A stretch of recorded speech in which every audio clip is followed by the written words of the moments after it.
पानी का आयोजन और खाद के आयोजन के विषयक मार्गदर्शन देने के लिए आमंत्रित करती हूँ।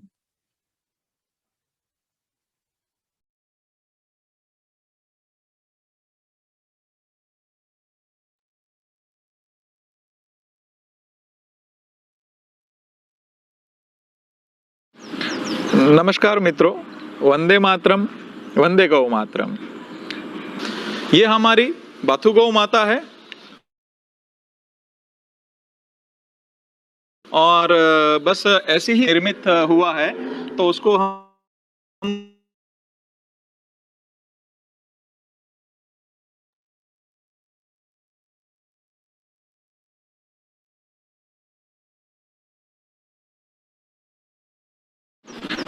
नमस्कार मित्रों, वंदे मातरम। ये हमारी बाथू गौ माता है और बस ऐसी ही दिव्य 5 गौ माता से पूरा गौतम निर्मित हुआ है, तो उसको हम कोटि कोटि वंदन करते हैं और धन्यवाद कहते हैं ऐसी दिव्य गौ माताओं को कि जो पूरे भारत नहीं पूरे विश्व का रूप रंग बदल सकते हैं, किसानों का है। तो बहुत बहुत धन्यवाद माँ। और तो मित्रों, ये पंचगव्य आखिर है क्या? और पंचगव्य दूध, दही, गोबर, गौमूत्र और घृत, इसका कॉम्बिनेशन होता है। जैसे पंचगव्य हम सेवन करते हैं तो पिछले जन्म का कर्म का वर्णन है, पाप का नाश होता है, साथ में रोगों का शमन होता है। तो जो हमारे लिए करेंगे वो वनस्पति के लिए भी करेंगे। तो ऐसे ही पंचगव्य विशेष गोत्र की गायों में से और 21 औषधियों के समन्वय से ये बैक्टीरिया तैयार हुआ है। तो इस बैक्टीरिया का मैं थोड़ा ब्रीफ करना आपको चाहता हूं कि आज हम बात कर रहे हैं कि गौ कृपा अमृतम आधारित गौ कृपा कृषि पद्धति, और बहुत ही सरल स्वरूप में जल्दी से हम गाय आधारित किसानों को कैसे लाभ पहुंचा सकते, ये बहुत सरल पद्धति है। और लगभग 5-7 दिन में ही यूरिया, डीएपी, पेस्टिसाइड्स का बहुत बड़े प्रमाण में रिप्लेसमेंट विकल्प के हिसाब से कार्य खेती के विषय में हम जाते हैं। गौ कृपा अमृतम जो मित्र जीवाणु है वो कैसे आपको लाभदायक हो सकते हैं उसका मैं आगे विषय लेता हूं, लेकिन सिंपल 5 चरणों में कैसे खेती कर सकते हैं इसके आधार पे उसी के अपन बात करते हैं। पहला चरण, फर्स्ट स्टेप, जैसे गौ कृपा अमृतम यहाँ से एक बॉटल फ्री दिए जाते हैं, या फिर हमारे जो मित्र जो चलाते हैं सेंटर वहां से अगर बॉटल मिली है तो ऊपर पहले देख लेना है छेद है कि नहीं। तो वो बॉटल को आपको पहले चरण में 200 लीटर एक ड्रम आपको लेना है। जो ड्रम लेते हैं वो साफ सफा होना चाहिए, उसके अंदर कोई तेल वगैरह नहीं होना चाहिए, कोई केमिकल वगैरह नहीं होना चाहिए। उसके अंदर 200 लीटर पानी भर देना है और उसके अंदर 1 लीटर गौ कृपा अमृतम डाल देना है। 2 लीटर देशी गाय की ताजी छाछ डालनी है। उसमें 2 किलो गुड़ का पानी बना के वो पानी अंदर डाल देना है। या फिर अगर आपको हिलाने की व्यवस्था नहीं करनी है तो मछली घर का जो पंप आता है छोटा 200 से 300 रुपए का, वो पंप लगा दिया तो भी वो सरलता से कार्य हो जाता है। तो ये हुआ 1 हफ्ते के अंदर आपका गौ कृपा अमृतम तैयार। 1 लीटर का सीधा 200 लीटर बन गया, है ना सरल। और ये 200 लीटर जो बन गया वो उपयोग करते करते वापिस 10 लीटर हो गया, वापिस उसमें पानी डाल दीजिए और वापस उसमें 2 किलो गुड़ और 2 लीटर छाछ डाल देंगे तो वो वापस 1 हफ्ते में 200 बन जाएगा। वैसे ही अगर आपने उसमें से आपके कोई मित्र को 1 लीटर दे दिया और उसने 200 लीटर पानी में वो डाल दिया, उसने भी 2 किलो गुड़ और 2 लीटर छाछ डाली और 1 हफ्ते ऐसे हिलाया तो उसका भी 200 बन गया। तो ये सादी भाषा, तो ये बहुत सरल प्रक्रिया से आपके घर पे ही बनने वाला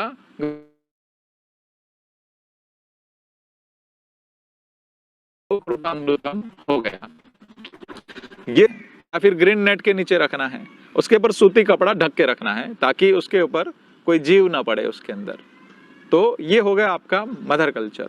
और दूसरा ऐसा भी कर सकते हैं कि एक छोटा सा बैरल आप बना के ही रखिए, उसको बहुत सेफ जगह पे रखिए ताकि वो घड़ी घड़ी बिगड़े नहीं। उसको उपयोग करते आपकी एकदम ऑब्जर्वेशन के नीचे ही बनाना है। तो वो ड्रम आपने अलग से रख दिया तो सुंदरता से आप मेंटेन कर सकते उसको कि भाई कैसे आपने वो मिक्स नहीं होगा दूसरे के संग। कभी कभी क्या, कभी आपकी छाछ गड़बड़ हो गई, कभी दूसरा कुछ गड़बड़ हो गया, तो ये सरलता से ये मेंटेन रहेगा आपके पास। ये हो गया पहला चरण। अभी दूसरे चरण पे अपन जाते हैं। दूसरा चरण कैसे? दूसरे चरण में इसको देशी गाय का गोबर चाहिए। जैसे देशी गाय का गोबर को उपयोग, ये बैक्टीरिया का खुराक देशी गाय का गोबर है, ठीक है। तो एक गाय 1 एकड़ का हमारा दर्शन है। तो ये जैसे 1 टन गोबर आपके पास पड़ा है, तो 1 टन को 2 फीट ऊंचा 2 फीट चौड़ा लंबा लाइन ऐसा गोबर का कर देना है, कोई पेड़ के छांव में या ग्रीन नेट के नीचे। उसके अंदर बम्बू से थोड़ा छेद करके उसके ऊपर 30 से 40 लीटर गौ कृपा अमृतम आपको छिड़क देना है और उसको नमी बना के रखनी है। तो 50 दिन के आजू बाजू लगभग 1 महीने से 2 महीने के बीच में जैसे सीजन, तो बहुत सुंदरता से वर्मी कंपोस्ट जैसा अच्छा खाद बन जाता है। अगर उसको आपने पलटाया तो जल्दी हो जाता है, पलटाया नहीं तो शायद 2 महीना 1.5 महीना ले सकता है, तो बनेगा और कोल्ड प्रोसेस में बनेगा। जब लगाते गोबर का उसके अंदर हाथ डालेंगे तो बहुत गर्म होगा, पर ये जो बनेगा वो बहुत अच्छे से इसलिए होगा कि 1200 कंपाउंड गोबर में होते हैं। तो वो ठंडी प्रोसेस में जब होता है तो कंपाउंड मेंटेन रहेंगे। और बहुत गर्म हो गया गोबर तो क्या है कि विटामिन B12 जैसे दूध गर्म करके ही ऊपर उड़ जाता है, 50% कंपाउंड चले जाते हैं। वैसे ही गोबर में विटामिन B12 से लेके काफी, तो वो काफी चले जाएंगे। तो ये ठंडी प्रोसेस में खाद बन गया आपका। ये हो गया दूसरा चरण। वो डालना कैसे है? तो अपने चास में ही डालना है खेत में। जैसे एरंडी लगाई तो एरंडी के लाइन में ही खाद डालना है, तो पूरे खेत में आपको खाद बिछाने की जरूरत नहीं है। ये सिंपल दूसरा चरण हो गया। और आपको जब क्रॉप लगाते हैं उसके 15 दिन पहले ही वो खाद डालना है और साल में 1 ही बार डालना है, तो वहीं पे रहेगा और वहीं पे मूल को खाद, तो ये बहुत अच्छे से कार्य होगा। ये हो गया दूसरा चरण। तीसरा चरण, पानी में कैसे बहाना है। तीसरे चरण में जैसे 1 एकड़ में हम बताते हैं कि पहली बार 1000 लीटर बहा देना है और दूसरी बार हर पानी में 500 लीटर। तो जैसे ही 1000 लीटर आपने बहाया तो तुरंत जमीन आपकी सॉफ्ट बनना चालू हो जाएगा, एकदम भुरभुरा, एकदम पोची जमीन बनना शुरू हो जाएगा। तो जो यूरिया की और केमिकल की परत जमी है, कठिन जमीन है, वो एकदम सॉफ्ट बनना चालू हो जाएगा। तो अपने आप एरिएशन बढ़ेगा और बहुत अच्छे से तुरंत गतिविधि चालू हो जाएगी। मतलब 1 साल में तो आपकी जमीन ही बदल जाएगी। तो पहली बार 1000 लीटर डालना है, दूसरी बार हर पानी में 500 लीटर। अभी कोई प्रश्न आएगा, अभी काली चिकनी मिट्टी में अलग, भूरी मिट्टी में पानी ज्यादा चाहिए, रेतीली में ज्यादा चाहिए, तो करना क्या है पता है? 1 महीने में 1500 से 2000 लीटर का माप ले लीजिए। तो कभी समझ लीजिए कि कम पानी लगता है, जो चिकनी मिट्टी है उसमें एक साथ में 2 पानी ही लगता है सिर्फ, तो 2 पानी में एक साथ बहा दो 1000 लीटर करके। तो ये रहा माप आपका। एक महीने के अंदर 1500 से 2000 लीटर के बीच में आप बहा सकते हैं, जैसे आपकी मिट्टी, ठीक है। और आपको ड्रिप में चला जाएगा, तो इसको छानने की जरूरत नहीं है, तो उपयोग के लिए सरल है। वेंचुरी लगा दिया, ड्रिप में चला जाएगा, वैसे स्प्रिंकलर में चला जाएगा। आपका अगर पानी बहता है तो बहते पानी के अंदर आपने सीधा चक्की खोल दिया, वैसे ही चला जाएगा। तो ये हो गया नीचे का कार्य। तो नीचे बहुत सरलता से पूरी गतिविधि चलेगी। और अभी हम चलते हैं चौथे चरण पे, 4th स्टेप। चौथे चरण में जैसे आपको ऊपर कैसे प्रिवेंटिव कार्य करना है, कि प्रिवेंटिव देखना है। प्रिवेंटिव मतलब रोग आए ही नहीं, वो स्थिति कैसे निर्माण हो। तो 2 लीटर से 3 लीटर ये गौ कृपा अमृतम लेना है और बाकी का 13 लीटर पानी। 2 लीटर गौ कृपा अमृतम और 13 लीटर पानी। वो हर कोई क्रॉप हो, 1 हफ्ते में 1 बार छिड़क देना है। 1 हफ्ते में 1 बार छिड़कना मतलब समझ लीजिए कि कोई जटिल क्रॉप है, जैसे मिर्ची है, भिंडी है, उसमें हर 2 से 3 दिन में केमिकल छिड़का जाता है, उसकी जगह पे हर 2-3 दिन में ये गौ कृपा अमृतम छिड़क देना है। तो आपको सरलता से प्रिवेंटिव पे कार्य पूरा हो जाएगा। और दूसरा क्या करना है कि अगर कभी बारिश है, कुछ भी है, तो मेरे ख्याल से एक बार स्प्रे करने में तो ज़्यादा दिक्कत नहीं है। जो ऑटोमेटिक जो मशीन आ गए, काफ़ी किसान बड़े मात्रा में जिनके पास ज़मीन है तो उनको पाइप पूरा लंबा करके स्प्रे तो हो ही सकता है। तो बहुत सरलता से ये स्प्रे आप करेंगे तो पूरा वातावरण प्रिवेंटिव हो जाएगा। तो अब तक तो लगभग 65 पाकों में परिणाम मिल चुका है। तो ये सीधा ऊपर छिड़कने से ही काफ़ी रोग चले जाते हैं। तो ये हो गया आपका चौथा चरण। हम चलेंगे 5वें चरण के तरफ। 5वां चरण जो है 5 स्टेप, जो 5वां चरण है उसमें आपातकालीन कैसे करना है। आपातकालीन मतलब इमरजेंसी, जैसे कोई तरह से कंट्रोल ही नहीं होता है, तो उसको कैसे उपयोग करना है। तो उसके अंदर आपको एक ड्रम में या एक मटके में आपको 45 दिन पुरानी छाछ कर देनी, मतलब आपके घर पे जो भी छाछ बची हुई है वो छाछ आपको उसके अंदर डाल के रख देनी है। और वो जो छाछ है उसको 45 दिन पुरानी होने के पहले ही आपको उसके अंदर कॉपर के टुकड़े डाल देने। कॉपर मतलब तांबा, आपको भंगार में से या कोई भी कचरे में से आप लेकर के थोड़ा उसके अंदर आप डाल दीजिए, तो वो उसका एक अलग गुण बन जाता है। तो वो कॉपर का जो टुकड़ा है उसके द्वारा उसके गुण बदल और वो रोग प्रतिकारक शक्ति बहुत बढ़ा देता है। उसके अंदर समझ लीजिए आपके खेत में जब भी कोई आपातकालीन है, मतलब गौ कृपा अमृतम डाला परिणाम नहीं मिल रहा है, दूसरा कुछ डाला परिणाम नहीं मिल रहा है, तो 2 लीटर ये पुरानी छाछ लेनी है। वो चाहे 1 साल पुरानी होगी, 2 साल होगी, तो भी वही चलेगी। तो 2 लीटर ये अपनी पुरानी छाछ, 2 लीटर गौ कृपा अमृतम और 2 लीटर ताजा गौमूत्र, और बाकी का 9 लीटर पंप में पानी, 15 लीटर का ये माप हो गया। ठीक है, उसको आपको पहले 10 पौधे में या एक पहले छिड़क देना है कि भाई रहा है तो देख लो पहले, तो पूरे क्रॉप में आपको एक साथ कभी, तो जैसे ही परिणाम निश्चित लगभग मिलता ही है सभी जगह पे, पर फिर भी कभी कवर नहीं भी मिल सकता। तो आपने ये जैसे आपातकालीन वाला डाला तो भाई देख लिया कि ठीक है, तो फिर पूरे खेत में आप डाल सकते हैं। और कभी समझ लीजिए आपके खेत में दीमक है, तो दीमक बहुत ज्यादा है, तो कुछ आर्क के पत्ते, आंकड़े के पत्ते, उनको प्रणाम करके तोड़ के आप गौ कृपा अमृतम में डाल देंगे तो पूरा डाइल्यूट हो जाएगा 2 दिन में।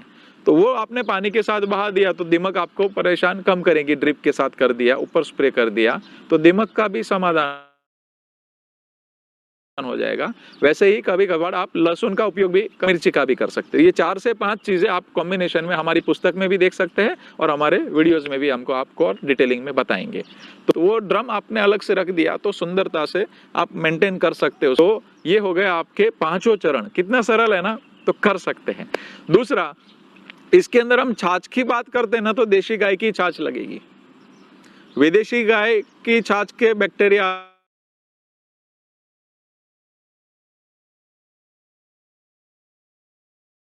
अलग है, भैंस का अलग है, ऐसा होता है, कुछ अलग होता है, वो देखो खट्टी नहीं होगी, तो वो बैक्टीरियाज अलग होते हैं। तो सिर्फ और सिर्फ देशी गाय की छाछ लगेगी मित्रों। तो इसमें कोई भी आप थोड़ा सा भी आगे पीछे नहीं करना। जैसे आपको बोला है कि 2 थैली यूरिया डालना गवर्नमेंट ने, तो कभी आप एक थैली डालते हैं क्या? 1.5 डालते हैं? नहीं, आप 2 डालेंगे, 2.5 डालेंगे, 3 डालेंगे।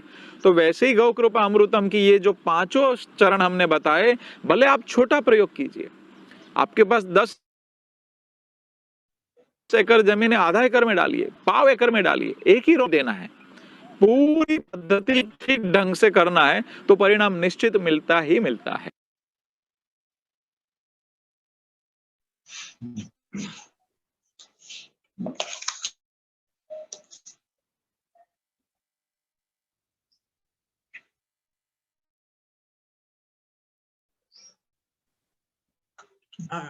शुरू कर सकते हैं। आपने आपको कहना है, आप जी शुरू करिए। जी, पहले तो चंदन भाई और उनकी पूरी टीम और भारत भर से जो भी इस प्रकल्प में जुड़े हुए सभी को मेरा वंदे मातरम, वंदे गौ मातरम। नितिन भाई को बहुत बधाई दूंगा कि माननीय प्रमुख स्वामी जो प्रजाति है उसके लिए बहुत बड़ा अभियान चला रहे। एक माहिती दे, बहुत जरूरी है कि कृषि के विषय में किसान है कि तकलीफ मिली है कि कुछ लोग कॉन्ट्रैक्ट कराते हैं फिर नहीं लेते हैं, नर्सरी वाले, लेकिन वो सही माहिती नहीं देते तो किसानों को लॉस जाता है।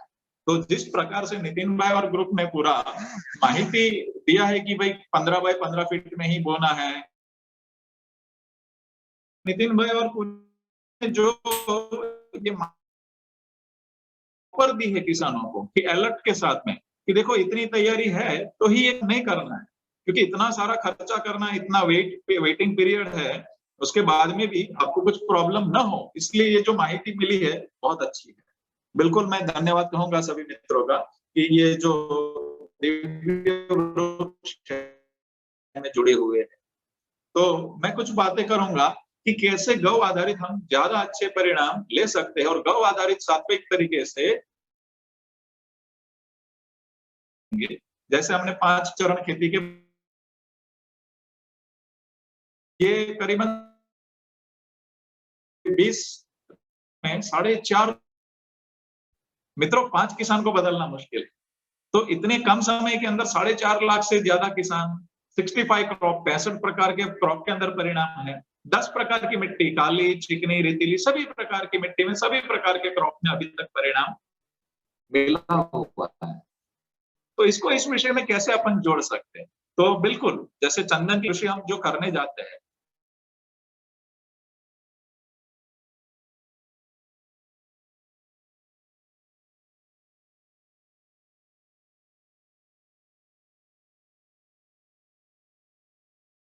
%25 कंपोस्ट किया हुआ खाद, जैसे देशी गाय का जो गोबर है, 5100 कंपाउंड, जब सुपाच्य स्वरूप में पौधे को मिलेगा तो पौधे का बहुत अच्छा विकास होगा मित्रों। तो सिर्फ और सिर्फ देशी गाय का कंपोस्ट का खाद, जैसे ये बैक्टीरिया आप गोबर के ऊपर करते हैं, जैसे आपने दूसरे चरण पे देखा था, तो बहुत अच्छे से कंपोस्ट हो जाता है। तो 25% और 25% वहां की मिट्टी के कॉम्बिनेशन पे कर सकते। बट रेतीली अगर जमीन है, नहीं है, और बहुत कि होस्ट पेड़ कौन से होने चाहिए, जैसे शरू है, फिर बबुल है, होस्ट जो झाड़ है उसको भी ठीक से लगाना, क्योंकि लॉन्ग टर्म पे चंदन उसके ऊपर आधारित रहेगा। तो हमें कॉम्बिनेशन उसको भी पोषित करना है। जैसे बाजू में नीम लगाया है, शरू लगाया है, बबुल लगाया है, तो ये गोबर उसको भी थोड़ा मिले और उसको भी ये बैक्टीरिया अच्छे से मिले, पानी मिले, तो वो भी खुद अच्छे से वृद्धि करेंगे इसके साथ पैरेलल। तो चंदन उससे बहुत अच्छे प्रमाण में सुपोषित स्वरूप में डेवलप होना चाहिए।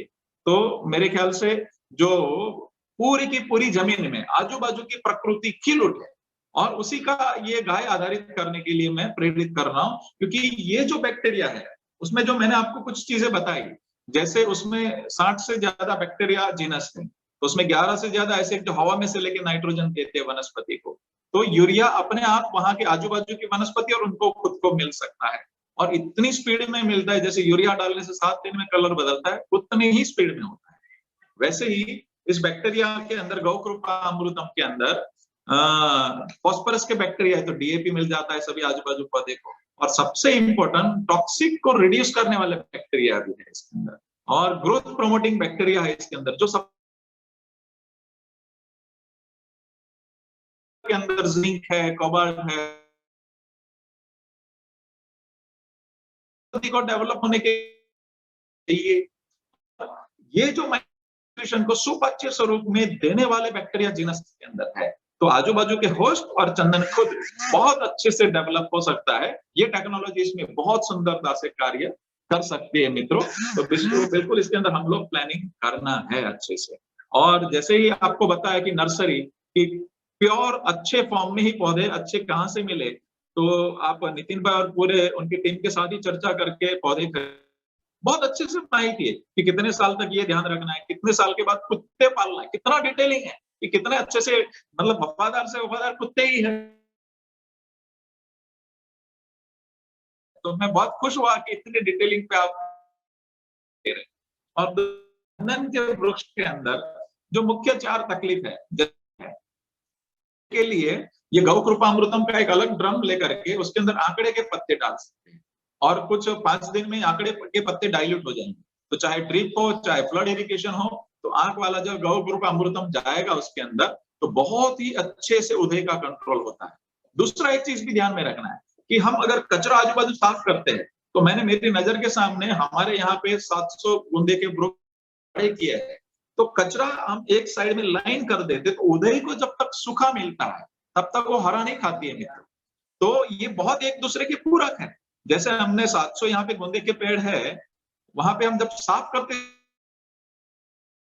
12 साल पहले की बात है, लेकिन जब हमने साफ सफाई करना बंद कर दिया, वहां पे पत्ते रहने दिए, तो उधई ने की हगार होकर के वो बहुत अच्छे से खाद बन गया।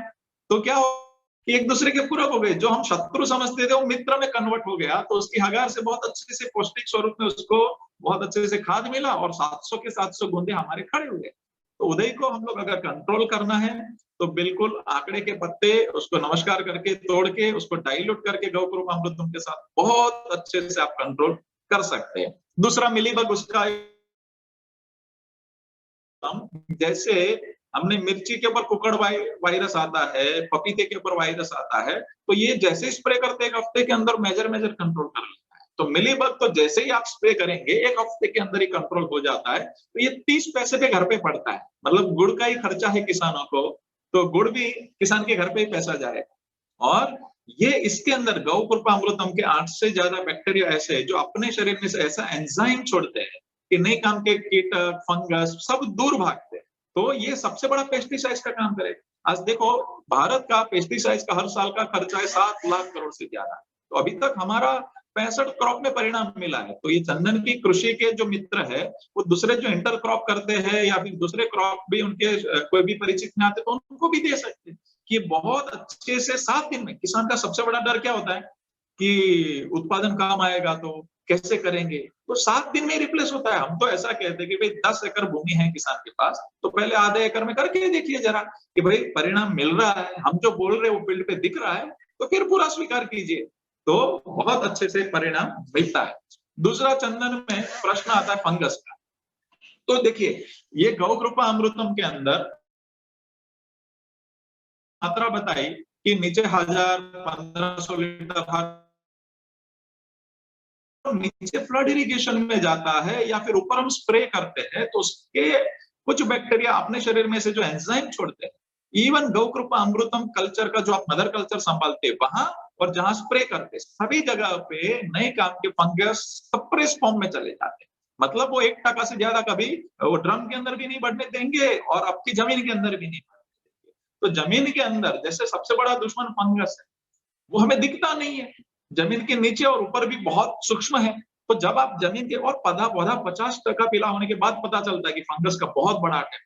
तो जब आप फ्लड इरिगेशन में बहाते हैं तो नीचे बहुत अच्छा वेदर तैयार होता है, तो फंगस सप्रेस फॉर्म में चले जाती है और तंतुमूल अच्छे से फूटते हैं, तो बहुत अच्छे से पौधे का विकास होता है और आजू बाजू तो ऊपर के नई काम के फंगस भी कंट्रोल होते हैं। तो जब आपके पौधे के विकास के अंदर कोई रुकावट ही नहीं आती है तो उसकी गति बहुत अच्छे से डेवलप होगी। और आपका जो हार्टवुड है, जो हार्टवुड को हम तैयार करना बहुत जरूरी है, तो कहीं पर भी रुकावट की क्या होगी। देखिए आपने मूंगफली से लेके जहां जहां उपयोग किया तो गुणवत्ता भी चाहिए। अमृतम से ये बहुत बड़ी संभावनाएं हैं। दूसरा पपीता का वायरस कैंसर देता हो, तो कैंसर जैसा होता है, मतलब पपीता का वायरस कंट्रोल करना बहुत मुश्किल है। 20-25 हजार रुपए लीटर दवाई से भी मुश्किल से वो कंट्रोल होता है। तो यहाँ पर तो जो हमारे नजदीक दहगाम के साइड में 500 एकड़ में पपीते लगे हुए थे गांव में, लेकिन जिसने एक गौकृपामृतम उपयोग किया था सिर्फ उसकी बाड़ी में नहीं थे पपीते के अंदर वायरस। और पपीता जनरली टाइवन इतना होता है तो इतना डबल हो गया और मिठास भी बदल गई। वैसे वाटरमेलन के अंदर हुआ था, वैसा ही हल्दी के अंदर कर्क्यूमिन का रेशियो बढ़ गया, तो मतलब उत्पादन भी बढ़ता है। जैसे हमने जूनागढ़ के साइड में गन्ना का उपयोग कराया तो गन्ना 25 फुट ऊंचा हुआ है, तो उत्पादन भी बढ़ना और क्वांटिटी और क्वालिटी दोनों मेंटेन होना। तो भारत हजारों साल से कृषि में विश्व गुरु क्यों था? क्योंकि गाय माता ज्यादा थी। तो ज्यादा गोबर, ज्यादा गौकृपामृतम, ज्यादा उत्पादन के हम संभावना के ऊपर। मिट्टी अच्छी होनी चाहिए, जैसे चिकनी मिट्टी हो और चंदन होता है सभी ने जिस प्रकार जो पूरा बात हुआ है, तो जंगल का वृक्ष है। लेकिन अगर मिट्टी अच्छी है और मिट्टी गौकृपामृतम जहां पर भी हम डालते थे, टेक्नोलॉजी में आपको बता, जहां पर भी डालते 10 दिन के अंदर ही देसी केचुए पे 15 नीचे जाने वाली वैरायटी पैदा हो। केचुए को अच्छा वातावरण मिला तो ऊपर नीचे करके पूरी जमीन पोरस होकर के एरिएशन का पूरा कॉम्बिनेशन अच्छा हो जाता है। तो इतने अच्छे से तंतुमूल फूटने की व्यवस्था होती है और बारिश का पानी पूरा नीचे ही उतर जाता है और ह्यूमिडिटी मेंटेन होती है। तो बहुत कम पानी में अच्छे से खेती भी होगी और बहुत अच्छे से की विष्ठा वगैरह होगी, वो बहुत सुपाच्य स्वरूप में पौधे को मिलने का भी कार्य करेगा। और जो बैक्टीरिया की मैं बात कर रहा हूँ वो किचन है। आज से 30 साल पहले भारत 1 ग्राम गोबर में 2 करोड़ से ज्यादा, सॉरी 1 ग्राम मिट्टी के अंदर 2 करोड़ से ज्यादा बैक्टीरिया थे। वही तो भोजन खिलाते हैं पौधे। तो अभी भारत में 20% भी नहीं बचे। तो ये गौ कृपा अमृत तुरंत चार्ज होके, जैसे मैं आपको मिट्टी की बात, आप कोई भी आकर देख सकते हैं, मैं जो भी बात कर रहा हूँ बहुत मिट्टी की बात मैं बताता हूँ। तो हमारे यहाँ पे चिकनी मिट्टी, तो आप देख सकते हैं इस प्रकार की मिट्टी थी, हमने निकाल के देखा हुआ है। तो इस प्रकार की जो मिट्टी है, मतलब वो ट्रैक्टर भी मुश्किल से चलता है। तो वही मिट्टी आज कैसी बदल चुकी है, मैं आपको बताता हूँ। ये देख सकते हैं आप मिट्टी, तो पूरी हो चुकी है पूरी, कहीं से भी। आपको मैं बताता हूँ कि कैसे, देखिए। तो ये मिट्टी में कुछ भी उग सकता है। तो ये जो मिट्टी है वो पूरी कैसे बदली, तो गौ कृपा अमृतम एंड गोबर, दो ही चीज। तो इतनी पोरस अगर मिट्टी हो जाती है और इतने सुपाच्य स्वरूप में ये सब चीज मिलेगी, तो अनमैच परिणाम हम चंदन में भी प्राप्त कर सकते हैं, क्योंकि आज तक तो सभी में परिणाम मिला है। और ये गोबर कंपोस्ट करते हैं, तो देखिए गोबर कैसा हो जाता है। तो आप देख सकते हैं कटोरी के अंदर हम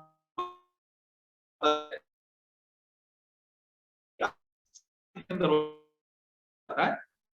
तो ये मैं जो कहता हूं, तो आप में 1 टन खाद तैयार हो जाता है। तो मिनिमम कॉस्ट में मैक्सिमम उत्पादन की तरफ कैसे जा सकते हैं, ये पद्धति गौ कृपा अमृतम है। जैसे हमने ये नेपियर हाइब्रिड जो आप देख सकते हैं पीछे, तो ये आप देख सकते हैं जो हाइट है वो सिर्फ 45 से 50 दिन की है। तो ये 45 दिन के अंदर ही 10 फीट तक हाइट लेके जाता है। तो हमने गाय के घास चारे में उपयोग किया, तो वो गुणवत्ता बदल गई, क्वांटिटी बदल गई, जूसी हो गया, और गाय का स्वास्थ्य भी बहुत अच्छा हो गया। तो ये मैं जो मिट्टी की बात कर रहा हूँ, ये काली मिट्टी, चिकनी मिट्टी, रेतीली, सब में परिणाम देख रहे हैं। तो बिल्कुल मैं आप सभी मित्रों को यहाँ पे आमंत्रित करूंगा, पधारिए। बोल रहा हूँ, खुद आप खेत में जाके महसूस कर लीजिए कि मतलब आप कहीं से भी हाथ से ऐसे मिट्टी निकाल सकते हैं। इतनी बुरी मिट्टी हो चुकी है, जो ट्रैक्टर से भी निकालना बहुत मुश्किल होता था, जो पानी नहीं होता है तब। तो मिट्टी अच्छी होगी, खाद अच्छा होगा। और जब मैं कर रहा हूँ तो सिर्फ और सिर्फ देशी गाय का गोबर, क्योंकि उसी के अंदर 1200 कंपाउंड है। देखो जंगल में पहले गाय चरने जाती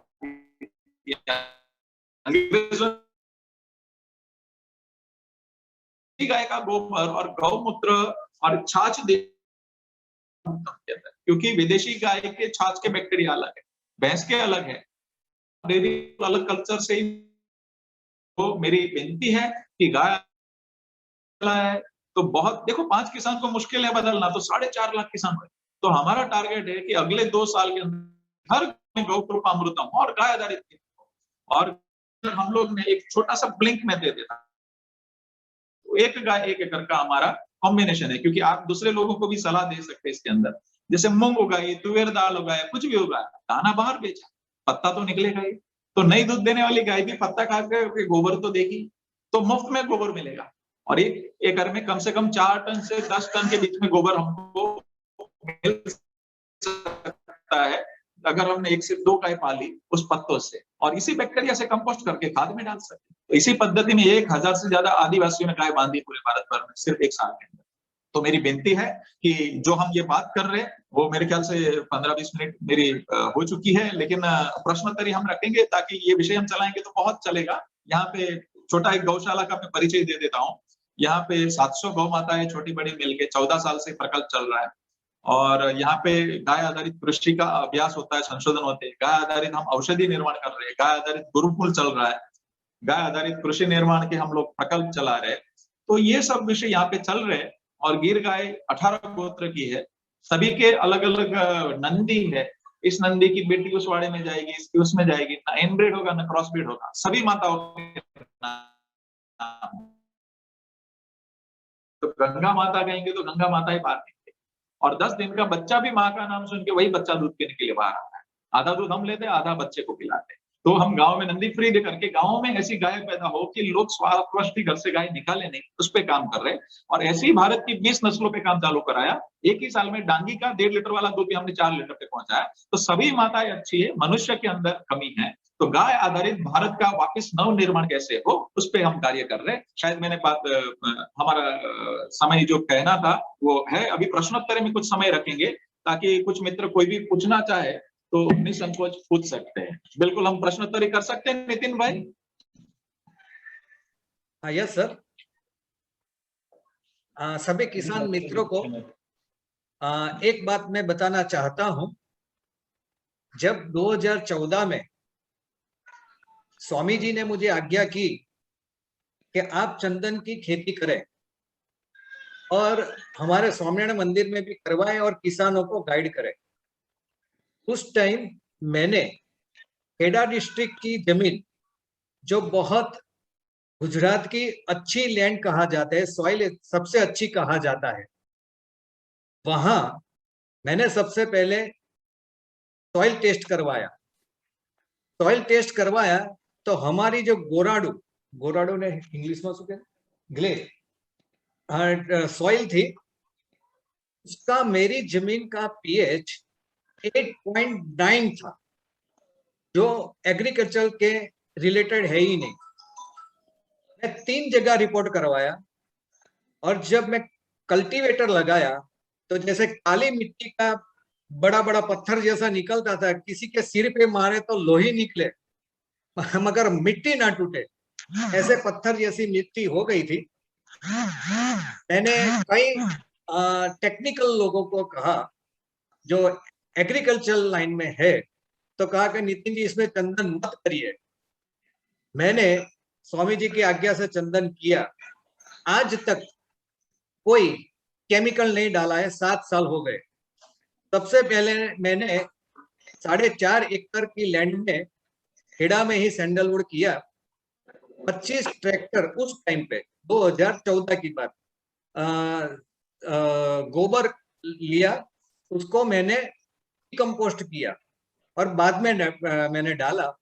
इसके बाद जीवामृत, पंचगव्य एवरी वीक हम देते ही रहते, आज तक देते रहते। देखने की बात यह है, काफी लोगों ने मना किया 8.9 पीएच इट इज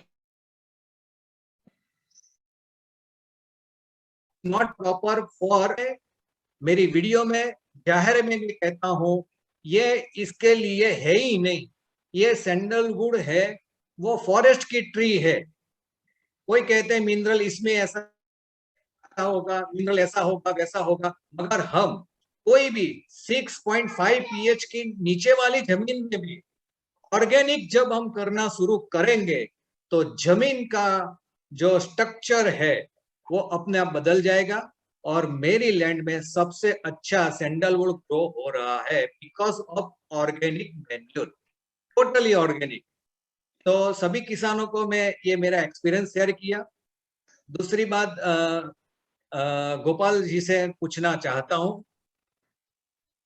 सैंडलवुड के अंदर आज तक कोई सॉलिड रिसर्च नहीं हुआ है कि ये लगाओ तो ये होगा, ये लगाओ तो ये होगा, यूरिया डालो तो ये होगा, डीएपी सभी क्रॉप में है, सैंडलवुड में है ही नहीं।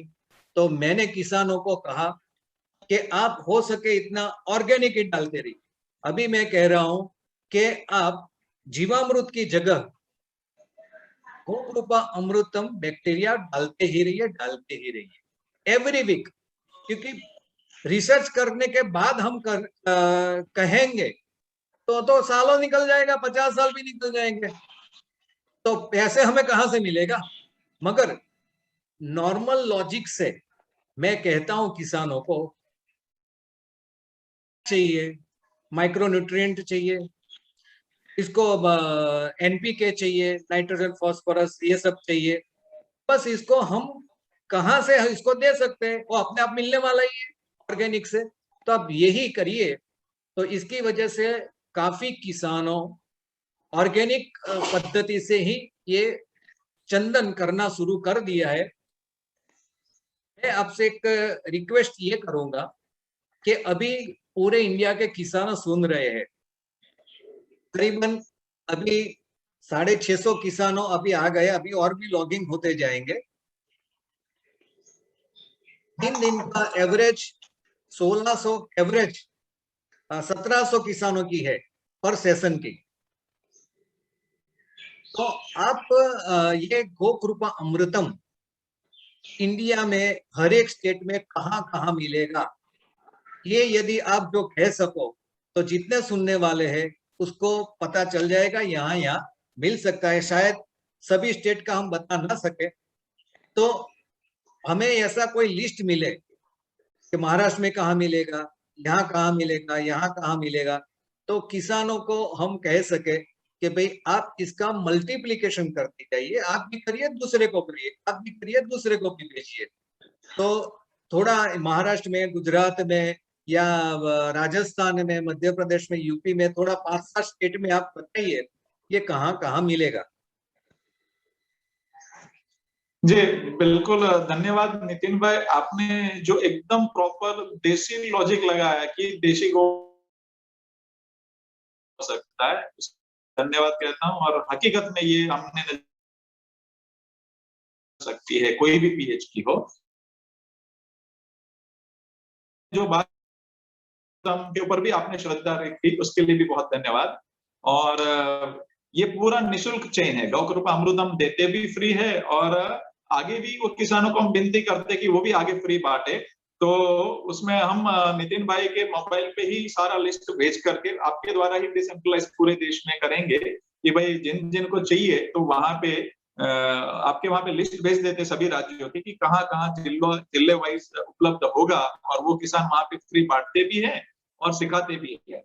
और 2 नंबर में इसके अंदर दे देता हूँ आपके सभी के बीच में, माननीय भगत सिंह भाई मेरे संग होते हैं और हम लोग मिलके ही पूरा प्रकल्प चलाते हैं, और लालजी भाई होते हैं। तो मैं भगत सिंह भाई का नंबर बोलता हूँ, 63 5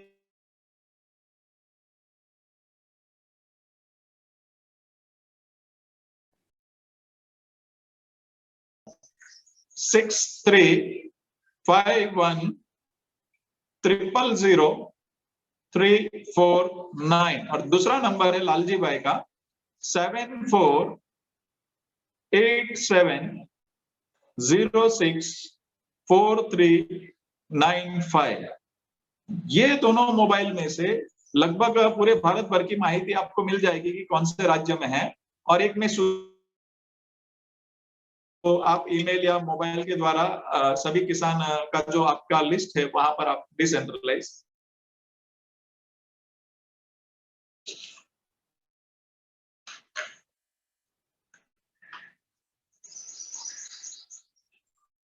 अभी दूसरा ये है कि ये गोकृपा अमृतम हम 1 लीटर की बोतल में किसी को देते हैं, ऊपर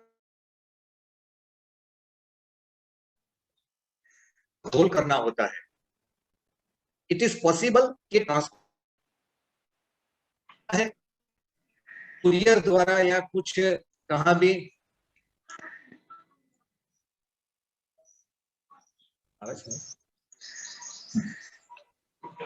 इसमें आपने बहुत अच्छा प्रश्न पूछा है नितिन जी, ये सभी को माहिती मिलेगी।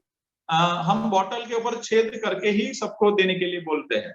हमने पहले प्रयोग किया था कि बॉटल का ढक्कन बंद रख के अंदर हवा रख करके भेजे कुरियर द्वारा, उसमें भी परिणाम मिलता है, पर जितना चाहिए उतना कभी वो 100% नहीं दे पा रहा है। उसका दोनों का बीच में बहुत डिफरेंस हमने देखा। इसमें एरोबिक बैक्टीरिया में काफी कुछ प्रमाण में कुछ गड़बड़ होती है। तो हम लोग ने क्या किया कि हर राज्यों में स्टेट वाइज, राज्य वाइज, जिले वाइज अलग अलग पहुंचा दिए। हमने करीबन लगभग लॉकडाउन के पहले 41 शिविर करी 13 राज्यों, और उसके बाद में कंटिन्यूस ये प्रोसेस चालू है, 20 राज्यों तक पहुंच गए। तो आप जहां पर भी बोलेंगे वहां पर उसी जिले के वाइज हम उपलब्धि करा देंगे। लेकिन मदर कल्चर अगर ठीक से पहुंचा उसके हवा के साथ में परछेद करके, मैं उन किसान मित्रों को भी बोलूंगा कि आप एक बार उपयोग करें, आप दूसरे किसानों को दे, ताकि उसके अंदर मदर प्रॉपर मेंटेन रहे वो बने। तो उसका एक नजर के तो हो सके तो ऊपर छेद करके ही देना है, और जहां पर उपलब्ध नहीं है कैसे भी करके उपलब्ध कराएंगे।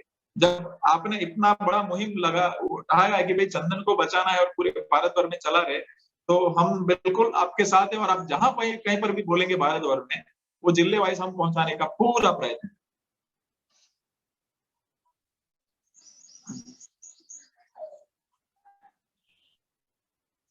गोपाल भाई। जी भाई। हाँ, ये एक बॉटल में हम जब भी ले जाते हैं ट्रैवलिंग, सपोज हमने कार में हम ले जा रहे हैं जी, हम यहाँ गुजरात से पंजाब ले जा रहे हैं, सपोज 2 दिन लगे ले जाने में, तो इसमें कोई दिक्कत है क्या? नहीं बिल्कुल दिक्कत नहीं है। ये बॉटल आप लेकर के 15 दिन के बाद भी बना सकते हैं, सिर्फ उसको दो कर दिए तो मतलब, तो बिल्कुल इवन मैं कि कोई पेड़ के नीचे अदर कल्चर बनता है, वो खराब नहीं होता है। इसमें ऐसा नहीं कि 1 हफ्ते के बाद उपयोग करना ही है, 1 हफ्ते के अंदर, इसको महीने के बाद 6 महीने के बाद भी उपयोग कर सकते। फिर अगर पड़ा रहा है 1.5 महीने, तो थोड़ा गुड़ और छाछ डाल देना है ताकि उसको भोजन मिल जाए उस बैक्टीरिया को, तो उसकी कॉलोनी बनती रहेगी। तो बिल्कुल ये खराब नहीं होता है। आप हफ्ते 15 दिन के बाद भी बनाना है, बट ऊपर छेद होगा तब ये सरलता से हो जाता है। और उसकी गाइडलाइन की एक छोटी पुस्तिका भी अपन 200 पत्ते की तैयार कर रहे हैं कि सरल 5 चरणों में खेती, गाय कैसे सिलेक्ट करना, नंदी कैसे सिलेक्ट करना, गाय का इलाज कैसे, मनुष्य का इलाज कैसे, विरुद्ध आहार, ये महीने में ये खाना है, ये नहीं खाना है, कैसे सवेरे से शाम तक किसान अपने घर पे कुछ प्रोडक्ट बना के उपयोग कर सकते हैं। तो वो पुस्तिका भी ई बुक और वो मैं आपके माध्यम से ये सभी किसान भाइयों को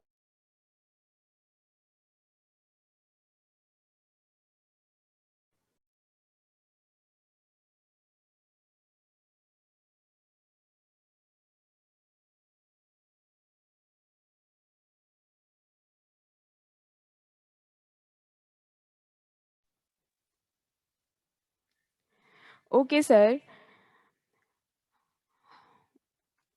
1 मिनट।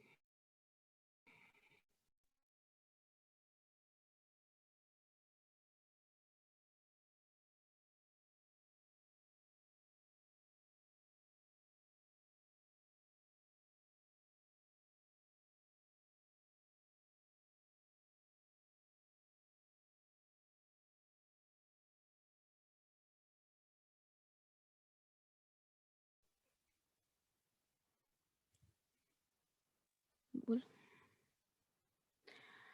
हमें गौ कृपा अमृत बैक्टीरिया कल्चर के बारे में शिक्षित करने के लिए मैं मिस्टर गोपाल सुतरिया जी का बहुत-बहुत शुक्रिया करती हूँ। Thank you very much sir. अब मैं हमारे ऑर्गेनाइजिंग सेक्रेटरी एवं president of Chandan Vikas association के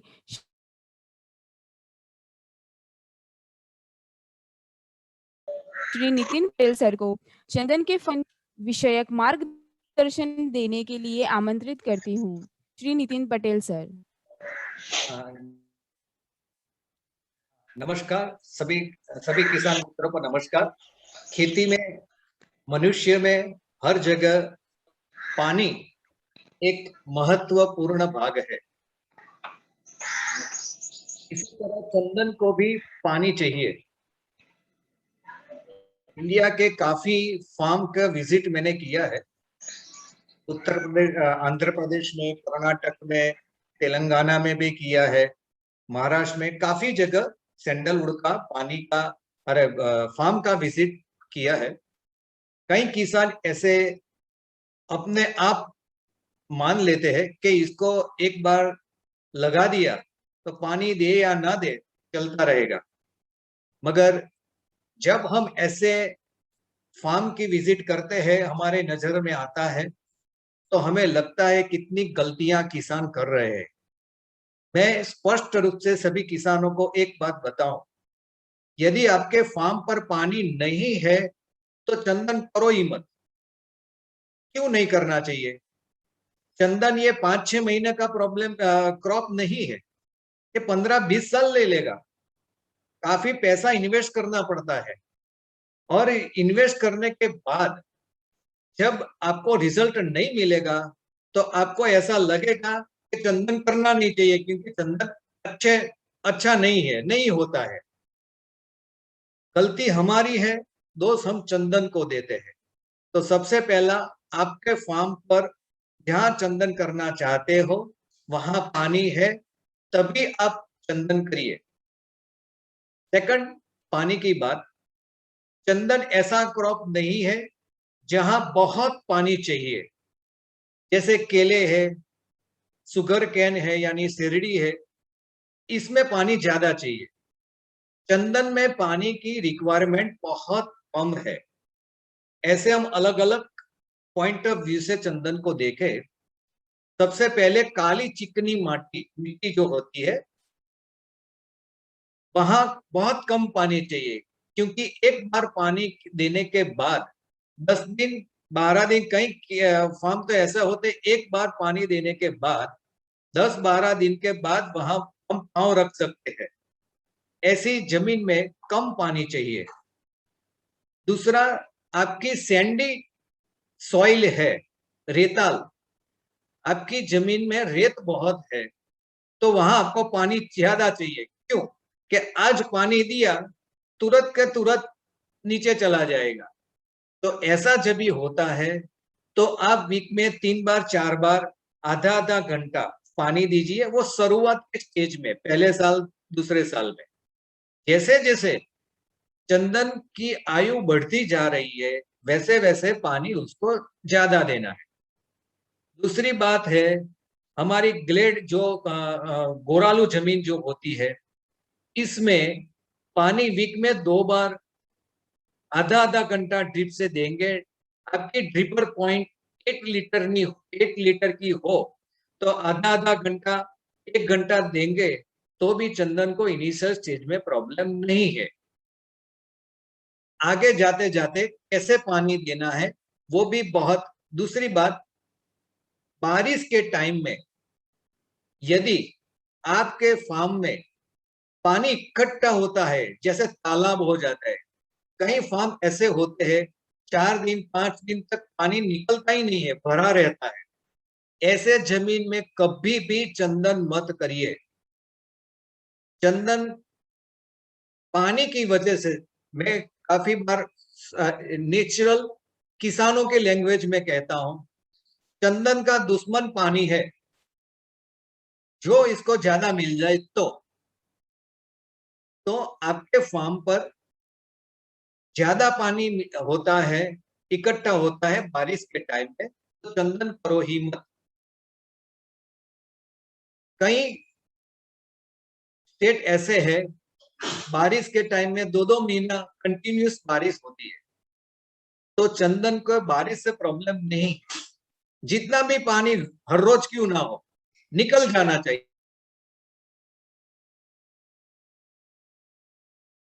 लॉगिंग नहीं होना चाहिए, टेक्निकल भाषा में लॉगिंग नहीं होना चाहिए, भर चाहिए। तो ऐसी जमीन में ही आप चंदन करिए। अभी हमारे गुजरात में लास्ट ईयर बनासकांठा में काफी बारिश और फ्लड आया। एक किसान 4.5 साल का फार्म था, 6 दिन पानी भरा रहा, मैक्सिमम प्लांट्स मर गए क्योंकि इसको तुरंत फंगस लग जाती है। दूसरी बात, अभी गर्मी की मौसम शुरू हो गई है। ये जो मैं कह रहा हूं ये रिसर्च नहीं हुआ है। मैं जितनी बातें बताऊं रिसर्च, ऐसे तो मैंने सैंडलवुड के 80 रिसर्च पेपर का स्टडी किया हुआ है। काफी साइंटिस्ट जो हमारे मित्र है वो भी गाइड करते रहते हैं, मगर अभी जो मैं बताने चाहता हूँ वो रिसर्च में नहीं आया है, मगर प्रैक्टिकल एक्सपीरियंस में आता है। हम किसानों काफी खुद रिसर्च कर सकते हैं और हमारा एक्सपीरियंस साइंटिस्ट को भी हम दे सकते हैं, और ऐसे हर एक क्रॉप में हुआ ही है। इसी तरह अभी मैं जो एक पॉइंट बताने जा रहा हूं, जो मेरा खुद का प्रैक्टिकल एक्सपीरियंस है। 2016 में सैंडलवुड का सेमिनार हमने गुजरात में सबसे पहला अटलादरा स्वामिनारायण मंदिर में किया था। इसके बाद मैं थोड़ा मई महीने में मेरे फार्म पर जो आदमी था उसको तरस आया चंदन के ऊपर। अभी बहुत गर्मी हो गई है, 42 टेम्परेचर हो गया, बहुत गर्मी है, तो मैं उसको पानी दूं। तो उसने 3 दिन तक हर रोज 2 से 3 घंटा ड्रिप से पानी देना शुरू कर दिया। 3 घंटा 3 दिन तक देना शुरू कर दिया। परिणाम स्वरूप ये हुआ, मैं सौराष्ट्र के टूर में था, इसका फोन आया कि ये कुछ हो गई है, गड़बड़ है। तो बाद में 2015 में तो इतना मोबाइल का भी नहीं था, कहां से भी फोटो मैंने मंगवाया, देखा और तुरंत में मेरे फार्म पे गया। 32 पेड़ 32 पेड़ सैंडल के जो मेरे 2 साल के थे, सभी को फंगस लग गई 9 महीने के अंदर। तो ये इसके कारण से, और काफी भारत के किसानों भी से जुड़े हुए है कि गर्मी के मौसम में दूसरे सभी क्रॉप को ज्यादा पानी चाहिए, मगर चंदन को ज्यादा पानी नहीं चाहिए गर्मी के मौसम में। याद रखे, क्योंकि गर्मी के मौसम में ही सबसे ज्यादा फंगस इसको कुछ न कुछ लग जाता है। इसकी वजह पेड़ को मैंने ट्रीटमेंट किया, इनमें से 9 पेड़ मर गए, आज भी जिंदा है। इसके ऊपर मेरा भी रिसर्च चल रहा है। नहीं, पानी की दूसरी बात, पहले साल में हम बोर्ड से हम देखेंगे, आप बोर्ड जैसे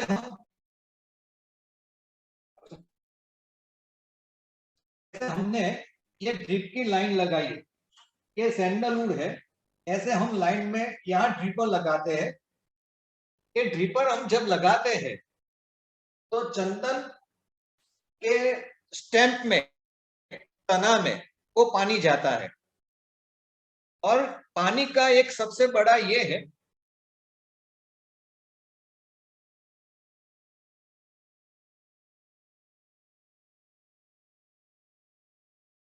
कि 20 इंच वो मौसम के बाद टेक्निकली हमारे लॉजिकली हमारे दिमाग में ये आया कि जैसे जैसे अंदर बढ़ता जाता है, वैसे वैसे इसके रूट्स भी बढ़ेंगे, रूट्स बढ़ेंगे, लंबे होंगे, हर जगह इसके रूट्स लंबे होंगे। तो 2 साल के बाद हमें इसके स्टंप में पानी नहीं देना है, स्टॉप इट। वहां हम जितना पानी देंगे तो इसके कारण चंदन को प्रॉब्लम होती है, ऐसा मेरा स्टडी में आया, ऐसा मैंने देखा है। जब से मैंने ये गाइड करना शुरू किया कि 2 साल के बाद इसके स्टंप में, यानी इसके तना में हमें पानी नहीं देना है, हमें देना है कहाँ, यहां से 1-1.5 फीट, यहां से 1-1.5-2 फीट, 1.5 फीट और 2 फीट, यहां से यानी टोटल होगा 3 फीट और 4 फीट की साइड पे हमें देना है। और इसके लिए हमें ड्रिप की रिंग करना पड़ेगा। ड्रिप की रिंग बना दीजिए, यही पाइप को कट कर दीजिए और कहीं उसको सराउंडिंग 2 फीट यानी 2 फीट इधर 2 फीट इधर, यानी 1.5 फीट या 1.5 फीट 3 फीट की रेडियस में उसको पानी मिले, इसके वहां ना मिले। और दूसरी बात, 3 साल के बाद हम कहते हैं फ्लड इरिगेशन तो हम हो सके इतना मना ही करते हैं, मगर 3-4 साल के बाद आपको देना है तो आप ऐसा करिए। जब भी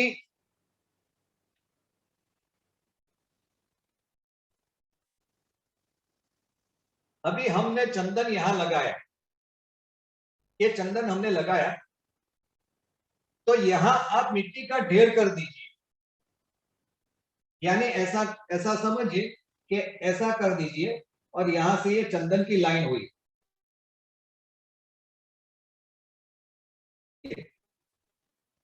ये चंदन की लाइन यहां हुई, तो यहां थोड़ा 6 इंच का मिट्टी का ढेर लगा दीजिए, ताकि पानी यहाँ बीच में मिले, इसका सेमी रूट्स जो है इसको भी पानी मिले, और इसका पानी मिलने से चंदन की जो होती है शाइनिंग, वो सबसे अच्छा होता है।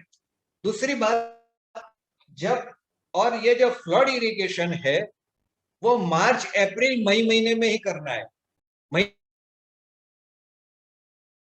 में एक बार, है तो ज्यादा पानी करिए, काला है तो 1.5 महीने के बाद एक बार करिए। यदि दूसरी है तो आपकी सॉइल किस तरह की है, किस तरह से आप खुद से करिए।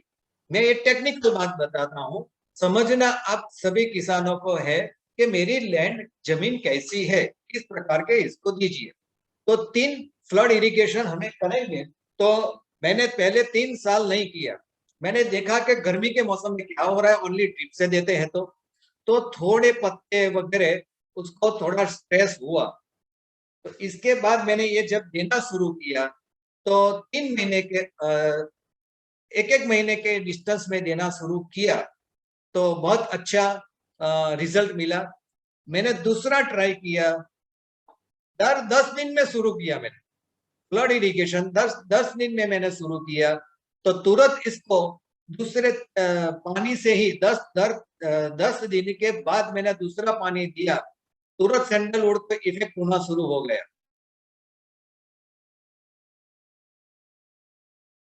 तो मैंने तुरंत ट्रीटमेंट शुरू कर दिया। पता नहीं ये गर्मी के मौसम में सबसे ज्यादा क्यों इफेक्ट होती है, ज्यादा पानी देने के वजह से, मगर हम रिसर्च में नहीं जाएंगे, एक्सपीरियंस में जाएंगे।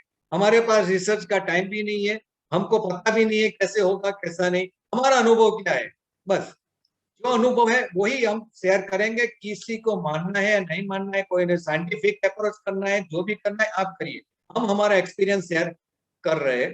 तो पानी इस तरह से हमें देना चाहिए। अभी गोपाल सर ने गोकृपा अमृतम बैक्टीरिया की बात बताई। तो चंदन को क्या क्या चाहिए पता ही नहीं है कि इसको ये चाहिए, इसको ये चाहिए, इसको ये चाहिए, किसी को पता ही नहीं है। तो मैंने एक चार्ट बनाया था, इसको मैं हर बार कहता हूं कि ह्यूमिक एसिड, शुरुआत से ह्यूमिक एसिड की थोड़ा ह्यूमिक एसिड ग्रोथ सेंसिड ऐसे भी ऑर्गेनिक है। तो ह्यूमिक एसिड आप यूज करोगे गोकृपा अमृतम के साथ, या एवरी वीक कुछ ना कुछ डालो। मैं किसानों को यही कहता हूँ, एवरी वीक कुछ ना कुछ डालो। एक वीक में गोकृपा अमृतम डाला है, एक वीक में आपने ह्यूमिक एसिड डाला, दूसरे वीक में कोई भी ये पंचगव्य है, पंचगव्य तीसरे वीक में डालो। जो भी अलग है, माइक्रो न्यूट्रिएंट जो ऑर्गेनिक होते हैं वो सब आपके हिसाब से बना के डालो। जैसे दही के अंदर तांबा बताया, तो इसके से जो लोहा जो इसके से भी होता है। कई प्रकार के जो धान मिक्स करके भी वो बनाते रहते हैं किसानों, ऐसे भी डालो। कुछ ना कुछ ऐसे डालते रहिए ताकि चंदन को जो चाहिए उसको मिलता रहे। हमें नहीं पता इसको क्या चाहिए, लॉजिकल नहीं पता है ना, आज तक रिसर्च हुआ है, और रिसर्च करने जाएंगे तो सालों निकल जाएंगे और हम रह जाएंगे। तो हम हमारा एक्सपीरियंस से हिसाब से कुछ ना कुछ एवरी वीक चंदन को देते ही रहो, देते ही रहो। चंदन को जो चाहिए उसको मिलता जाएगा। हमें तुझे एक थाली में 32 पकवान दे दिया, तुझे जो खाना है वो खा। हम जब खाना बैठे सभी, हमें जो जैसे शादी आइटम्स होती है, थाली है, तो हम 40-50 आइटम नहीं खाते, हमें जो चाहिए हम खा लेते हैं। और चंदन को हमने छपी दिया, उसको जरूरत हो तो इससे हमारा चंदन बढ़िया बने। तो ये बात पानी की मैंने आपको बताई, साथ साथ में ये मेरा एक्सपीरियंस खाद का भी जो है वो भी मैंने आपको ये शेयर किया। तो पानी हमें इस तरह से देना चाहिए। पानी के साथ साथ फ्लड इरिगेशन में भी कुछ ना कुछ आप डालते रहो। अभी मेरा 7 साल का हो गया है, तो अभी मेरा जो आधा कुछ कर बातें मुझे बता मैंने ऐसा तो बोला कि मैंने जैसे यूरिया देते हैं वैसे पानी देने के बाद दिया, फ्लड इरिगेशन कर दिया। जैसे यूरिया जो बाउल में भर के, तगारे में भर के हम कैसे छिड़काव करते रहते हैं, ऐसे ऐसे ऐसे ऐसे उसने पाउडर फॉर्म में दे दिया मैंने, ठीक है, जिस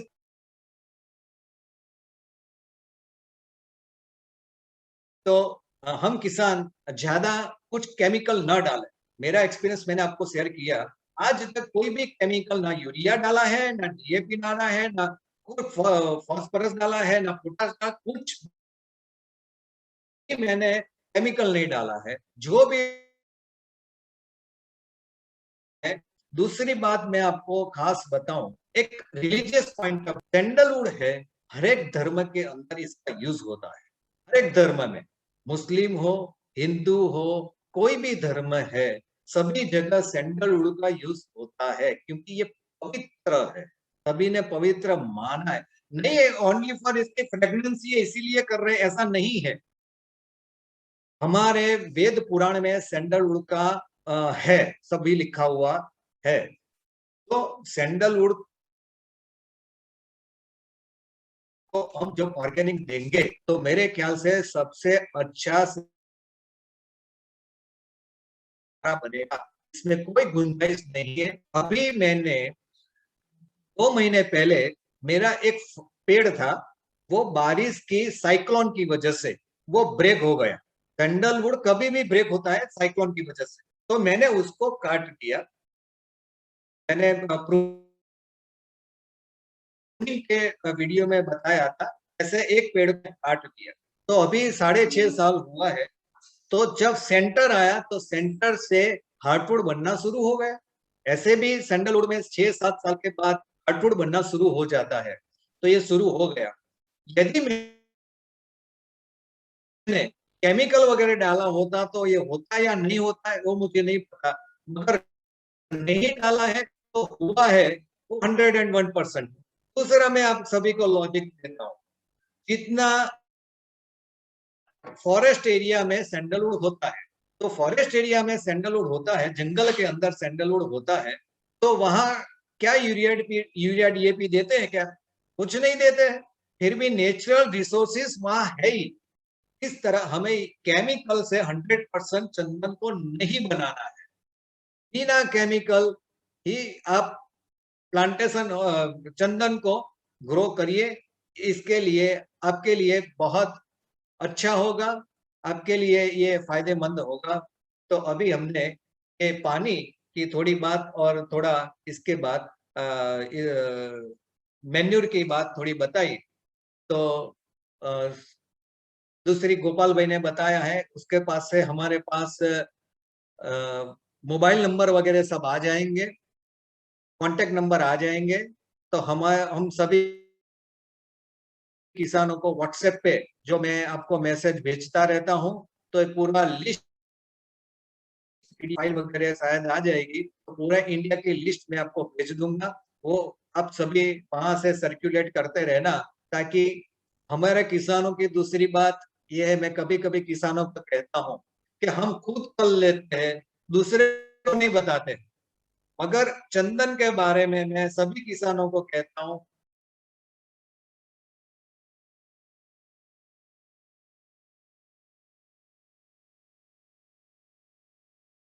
हम खुद कभी भी चल नहीं सकते, नेवर, कभी भी अकेला। हमको भी मैं कहने वाला हूं ये बात, तो अकेला सैंडलवुड में हम ग्रो नहीं कर सकते, मिलजुल के ही आगे बढ़ सकते हैं। 101% में कॉन्फिडेंस से कहता हूं, ये 10 साल का जो मेरा तजुर्बा है सैंडलवुड का, डीप जाने का, काफी एक्सपीरियंस पॉइंट ऑफ व्यू में कहता हूं, हमें पैसा लेना है, सिंगल हम कुछ नहीं कर पाएंगे, याद रखना। बहुत बहुत मैंने देख लिया, मैं भी नहीं दे रहा हूँ गुजरात के, आज मेरे पीछे पड़े हैं, मुझे चंदन की बिक्री करा दो, मैं इसकी बिक्री कराता ही नहीं और करूंगा भी नहीं।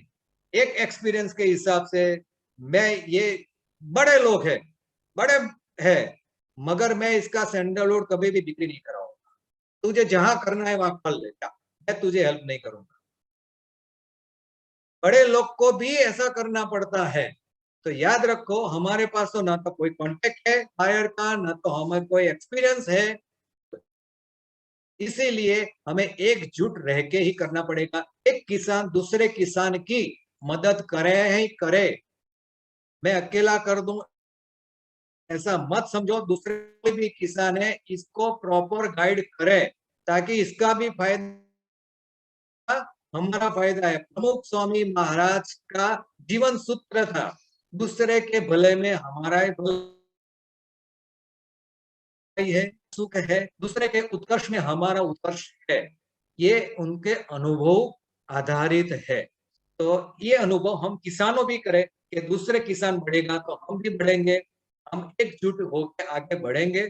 तो ये पॉजिटिविटी जितनी है कि आप दूसरे किसानों को भी बताइए, ऐसी सबके विनंती है।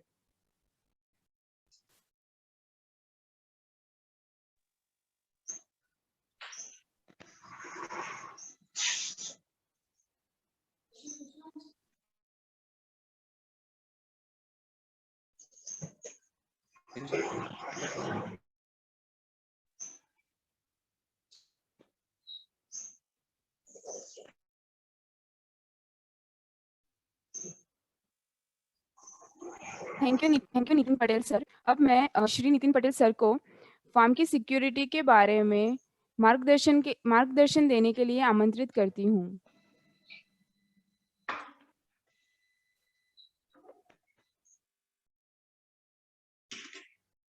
सभी को जय स्वामीनारायण। चंदन में दो प्रॉब्लम, सिक्योरिटी और बिक्री।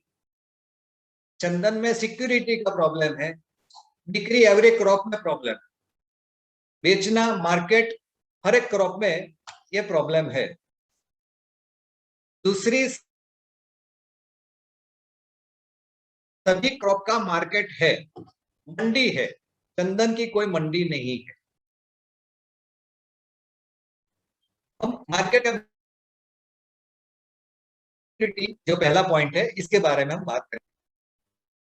सबसे पहला पॉइंट मेरा ये कि आप चंदन लगाना चाहते हो तो सबसे पहले आप ये फाइनल करिए, ये तय करिए कि 10 साल के बाद, 11 साल के बाद आप फार्म पर रहने जाने वाले हो या नहीं।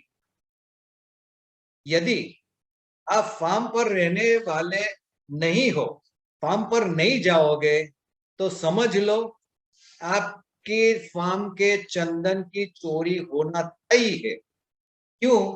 कि आपने सोना ओपन रख दिया है फार्म पे, जिसको आना है आओ, लेना नहीं ले जाओ, क्योंकि आप रहते तो हो नहीं। तो चंदन चोर को पता चलने वाला ही है कि यहाँ है और कोई जिम्मेदार आदमी है ही नहीं। इसी वजह से आपके फार्म की चोरी होना तय है। तो ये मैं जो बात कर रहा हूं थोड़ी हार्ड है, बुरा लगेगा, मगर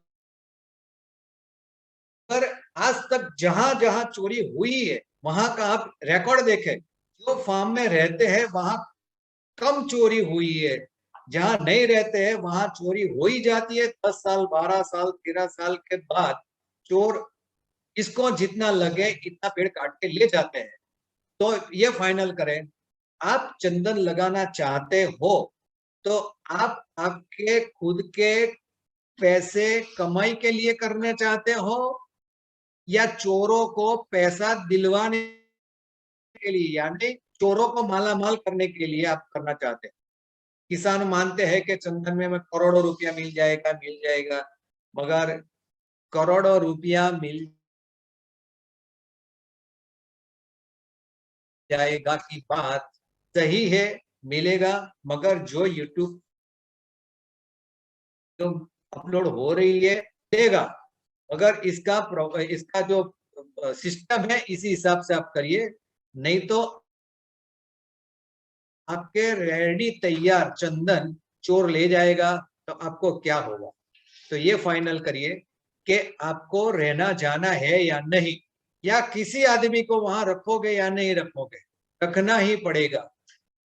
दूसरी बात मैं आपको ये बताऊं कि चंदन के अंदर मैं 3 लेयर सिक्योरिटी, ऐसे तो 5 पॉइंट की वीडियो में भी बताया, आज भी फेंसिंग। सबसे पहले हम ये देखें कि चंदन की चोरी की इंफॉर्मेशन चोर के पास कैसे जा रही है। आप देखें, मैं गुजरात की सपोज बात करूं, महाराष्ट्र में कर्नाटक वगैरह से चोर आके ले जाते हैं, गुजरात में राजस्थान मध्य प्रदेश से आके चोर ले जाते हैं, गुजरात के भी है। तो इसको हमारे फार्म कहां से, हमने सौराष्ट्र में किया, कहां भी हमने किया, तो हमारे फार्म की इंफॉर्मेशन इसके पास कहां से आई? सबसे बड़ा लॉजिक है इसके पीछे, जिसको बात करते हैं वहां से ये बात स्प्रेड होते होते और सबसे ज्यादा लेबर क्लास, वहां से इंफॉर्मेशन पास ऑन होते होते चोर के पास जाती है। तो मैं एक बात खास कहना चाहूंगा कि 8 साल या 10 साल के बाद आपके फार्म पर किसी को ही एंट्री मत दो, किसी को एंट्री मत दो। अंदर पता ही नहीं चलना चाहिए कि अंदर क्या चल रहा है क्या नहीं। कोई भी आया आपने एंट्री दे दी, कोई भी आया एंट्री दे दिया, वो बाहर बात चली जाएगी, प्रॉब्लम आपको होगा। मैं तो वहां तक कहता हूं आपके मित्र को भी मत ले जाइए 10 साल के पहले आपको जितना दिखाना इतना दिखाओ, 10 साल के बाद नो एंट्री लगा दीजिए ताकि इंटरनल इंफॉर्मेशन बाहर ना जाए। आपके जो मजदूर यानी आपके जो आदमी है वहां जो 24 घंटा रहता है, इसको भी स्ट्रिक्टली कहना पड़ेगा कि आपके रिलेटिव यदि आए तो एक स्टेप से आगे ना जाए, अंदर की ओर किसी को परमिशन नहीं देना चाहिए। तभी पता चलता है कि कौन सा पेड़ काटने जैसा है, कौन सा नहीं काटने जैसा। तो ये बात भी आप समझ लेना कि किसी को एंट्री हमें नहीं देना है। दूसरी बात है, हम बायो फेंसिंग करें। आप तार की फेंसिंग करो इसके ऊपर करंट लगाओगे तो लीगली नहीं है। यदि करंट आपने फुल 3 फेज सिंगल फेज लगा दिया, यदि किसी की मृत्यु हुई तो आपको लीगली प्रॉब्लम होगा। इसीलिए हमें ये कदम नहीं लेना है। मगर मैं कहता हूं बायो फेंसिंग में इसी साल या दूसरे साल पे हमें सबसे पहला कैसे करना है वो मैं आपको बताता हूं। ये हमारा फार्म है, ऐसा हमें फार्म की डिजाइन कैसा करना है वो हम देखते हैं। ये फार्म है, हमारा फार्म, ये हमारी रखो एक ही एंट्री। सपोज हमने ये एंट्री रखा है, यहां से हम एंट्री देंगे।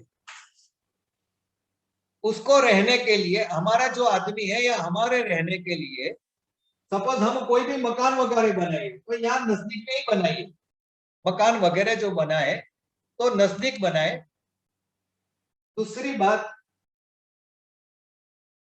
ये जो हमारी बॉर्डर है, बॉर्डर से 20 फुट या 30 फुट छोड़ के हमें चंदन का प्लांटेशन करना है। 20 या 30 फीट छोड़ के हमें प्लांटेशन करना है।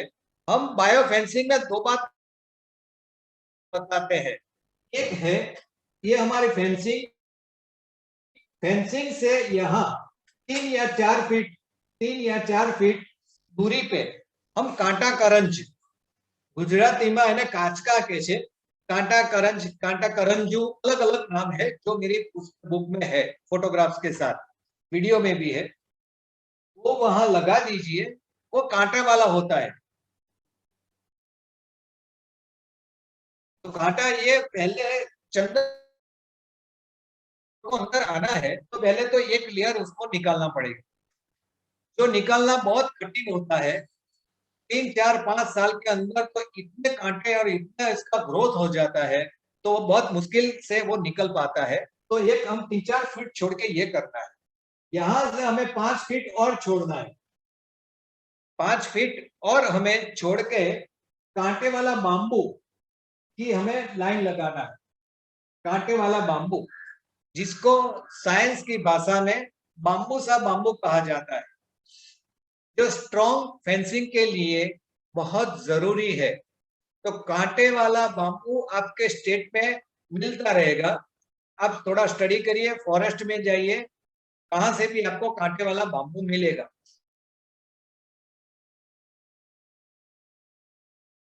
ये कांटे वाला बाम्बू साल पहले लगाया था, 3.5 साल, काफी इसमें ग्रोथ हो गया है। तो अभी शायद 3 साल, अभी तो मेरे 6.5 साल, अभी मुझे 4 साल बाकी है, तब तक तो ये इसकी पूरी वॉल बन जाएगी। हम एक एक लगाएंगे, 2-2 फीट के दूरी पे लगाना है। हमें बाम्बू का फार्मिंग नहीं करना है, फार्मिंग करेगा करने का डिस्टेंस अलग होता है। हमें सिक्योरिटी पॉइंट ऑफ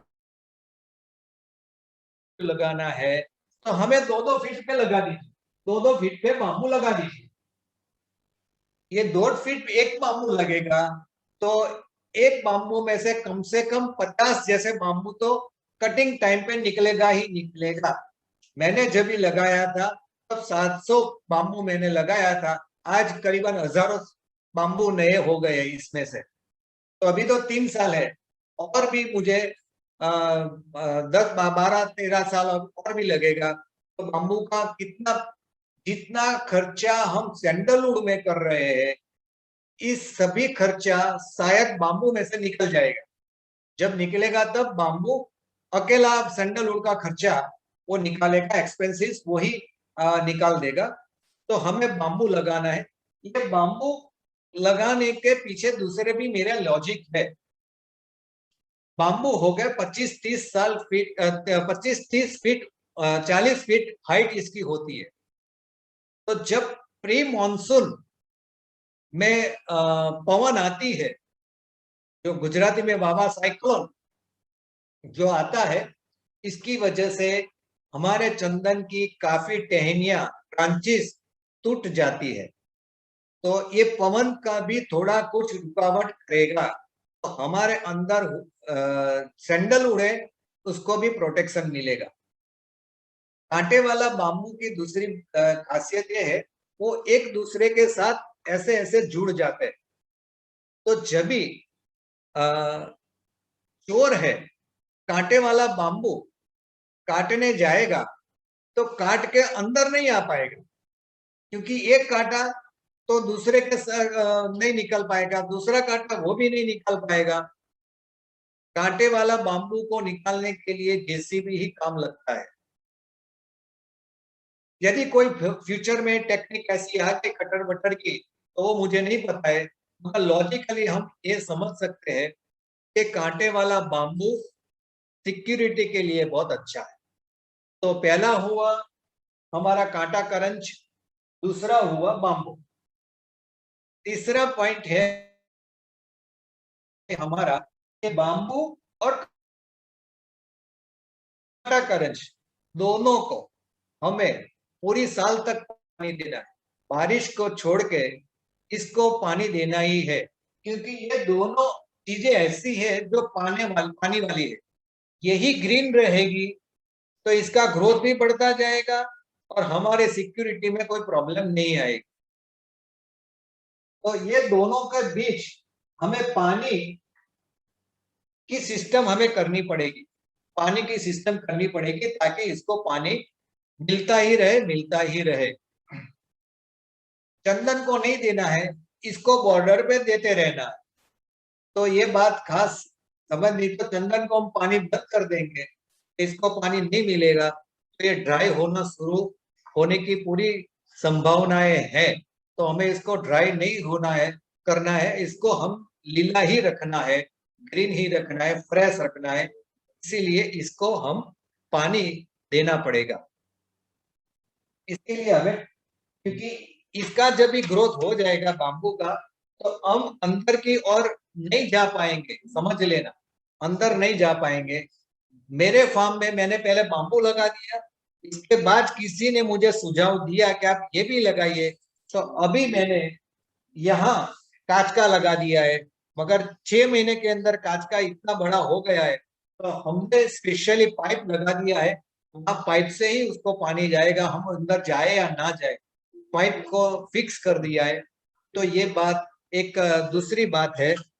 और तीसरी बात हम आपको बताने जाएंगे कि तीसरा लेयर है लेजर बीम। लेजर बीम एक ऐसी है जो एक जगह हमने लगा दिया, तो ये है पीसीआर सिस्टम, पीआईआर सिस्टम है। ये पीआईआर आपको पता चलेगा। मैंने अभी इसका रिमोट है, रिमोट से अभी मैंने क्लिक किया, ऑन किया, अभी हम इसको पास किया, तुरंत शुरू कर दिया। मैंने सिर्फ ऐसा कर दिया तो वहां पास हुआ, तुरंत इसकी सायरन बजना शुरू हो गया। तो हम ये बताना चाहते हैं कि ऐसे लेजर, ये पीआईआर सिस्टम है। पीआईआर सिस्टम की लिमिट होती है सिर्फ 10 मीटर तक, और 10 मीटर में भी काम करेगा या नहीं करेगा। तो हम ऐसा समझे कि 6 मीटर तक काम करे तो भी 18 फीट हुई, 18, तो ये इतना काम नहीं करेगा। ये घर के आसपास ठीक है, मगर फार्म के लिए ये इतना प्रॉपर नहीं है। फार्म के लिए हम लेजर बीम है वो 100 फीट, 200 फीट, 300 फीट का कवर करता है। यानी इसका मतलब क्या हुआ, यहाँ हमने 4 फीट का पोल लगा दिया, 4 फीट का, 4 फीट पोल लगा दिया। यहाँ लेजर बीम इतना ही छोटा ही आता है, ये जो है ना इतना ही छोटा है, तो बहुत बड़ा नहीं होता है, बहुत छोटा ये होता है। देखो अभी कितना है, इतना ही है। ऐसे लेजर बीम भी इतना ही छोटा आता है। तो हमने ये पोल यहाँ कर दिया, एक पोल हमने यहाँ कर दिया, तो समझो ये दोस्तों, ये सपोज लेजर बीम की रेंज है 300 फीट, यानी 100 मीटर की रेंज है समझो। तो हम उसके ऊपर 100 मीटर के डिस्टेंस पे नहीं लगाएंगे, क्योंकि ये कहने का कभी कभी क्या होता है हमारे एक्सपीरियंस में, कहते कुछ भी ये प्रैक्टिकल कुछ होता है। तो हम इसको लेजर बीम को 100 मीटर की जगह 60 या 70 मीटर पर ही लगाएंगे। लेजर बीम का खर्चा होगा, मगर हमारी सिक्योरिटी में कोई प्रॉब्लम नहीं आएगी। ये दोनों के बीच में कोई भी आदमी यहाँ से निकल जाएगा और तुरंत सायरन बजेगा।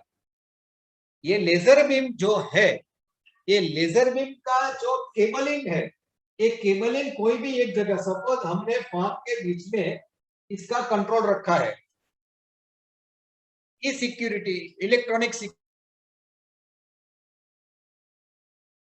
का हमने रखा, तो हर जगह से इसका केबलिंग यहाँ लाना पड़ेगा। केबलिंग एक बार आ गया तो इसके साथ हमें क्या क्या चाहिए, तो एक तो एम्पलीफायर चाहिए। एम्पलीफायर तो सब समझते हैं, हर गांव में माइक में सब बोलना करना, वो एम्पलीफायर को चलाने के लिए हमें इन्वर्टर चाहिए, बैकअप के लिए बैटरी चाहिए। कभी गांव में हमारे फार्म में खास करके बारिश के टाइम में इलेक्ट्रिसिटी आई ना आई, ये प्रॉब्लम होती रहती है। तो इन्वर्टर रहेगा। इन्वर्टर तो आप समझते हैं, घर पे भी लगाते हैं इन्वर्टर, बैटरी पंखा लगाने चलाने के लिए, तो आप इन्वर्टर हर एक किसान समझते हैं नॉर्मली। तो इन्वर्टर हमें लगाना पड़ेगा। इसके साथ लाउड स्पीकर, तो हम लाउड स्पीकर है ये लगा देना चाहिए। लाउड स्पीकर 2 किलोमीटर तक सायरन बजेगी। तो यदि हमारा फार्म में पहला लेयर कांच का उसने कट कर दिया, दूसरा लेयर बम्बू का भी कट कर दिया, तो तीसरा लेयर से यहां से ये जो घुस गया अंदर की ओर, आगे 2-3 स्पीकर लगा देना चाहिए। लाउड स्पीकर, स्पीकर में याद रखना, लाउड स्पीकर। तो बड़े लाउड स्पीकर बहुत तीक्ष्ण होता है, तीव्र इसकी आवाज होती है, वो लंबे तक इसकी आवाज जाती है। तो इतनी आवाज आएगी तो चोर वो सुन के भी चला जाएगा।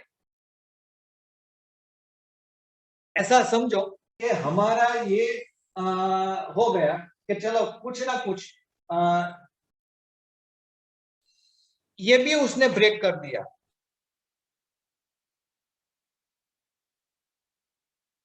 किसी भी हिसाब से भी वो आगे निकल गया। तो आगे हमें सीसीटीवी चाहिए। सीसीटीवी कैमरा हर जगह सोसाइटी में लगता है, शॉप में लगता है, मॉल में लगता है सीसीटीवी कैमरा, अभी तो पुलिस भी बहुत यूज कर रही है, तो सीसीटीवी कैमरा से भी हमें पता चलेगा चोर का। चौथी बात यह है, डॉग। डॉग यानी कुत्ता। कुत्ता हमें रखना चाहिए, जंगली कुत्ता, वो गांव के कुत्ते नहीं। जर्मन शेफर्ड है, जर्मन शेफर्ड इसमें काम नहीं लगेगा। मेरे फार्म पे जर्मन शेफर्ड है, मगर मैंने शुरुआत के लिए रखा है। इसमें चलेगा रॉटवीलर, पाकिस्तानी बुल जैसे जंगली कुत्ते इसमें काम लगेंगे। इसकी ताकत बहुत होती है। रॉटवीलर की वीडियो आप देखना, यूट्यूब पे मिलेगी। जब एक बार वो किसी को पकड़ लेता है तो 250 किलो का प्रेशर देता है और बहुत खतरनाक रॉटवीलर होता है। इसको संभालने से पहले हमें कुत्ते 6 साल के बाद हमें कुत्ते की प्रैक्टिस, जर्मन शेफर्ड है, ऐसे ऐसे लाइट जो कुत्ते हैं, इससे हमें प्रैक्टिस करनी चाहिए। इसके बाद ओरिजिनल जो रॉटवीलर पाकिस्तानी बुल है, बहुत जंगली कुत्ते होते हैं। इसको ट्रेन करके हमें फार्म के बीच में रखना है। समझ लेना कि हमारा पूरा फार्म है, तो हमें उसको फार्म के बीच में रखना है। कुत्ते को याद रखिए, किसी इंसान के टच में आने नहीं देना है। हमें गेट पे नहीं रखना है, हमारा जो एंट्री गेट है वहां नहीं रखना है। पूरे फार्म के बीच में हमें कुत्ते को रखना है। मालिक, हमारा फार्म का ध्यान रखने वाला कोई आदमी, वो ही इसके टच में आने चाहिए। कोई भी आदमी को आप फार्म के अंदर ले जाओ तो वहां नजदीक इसके पास ले जाना नहीं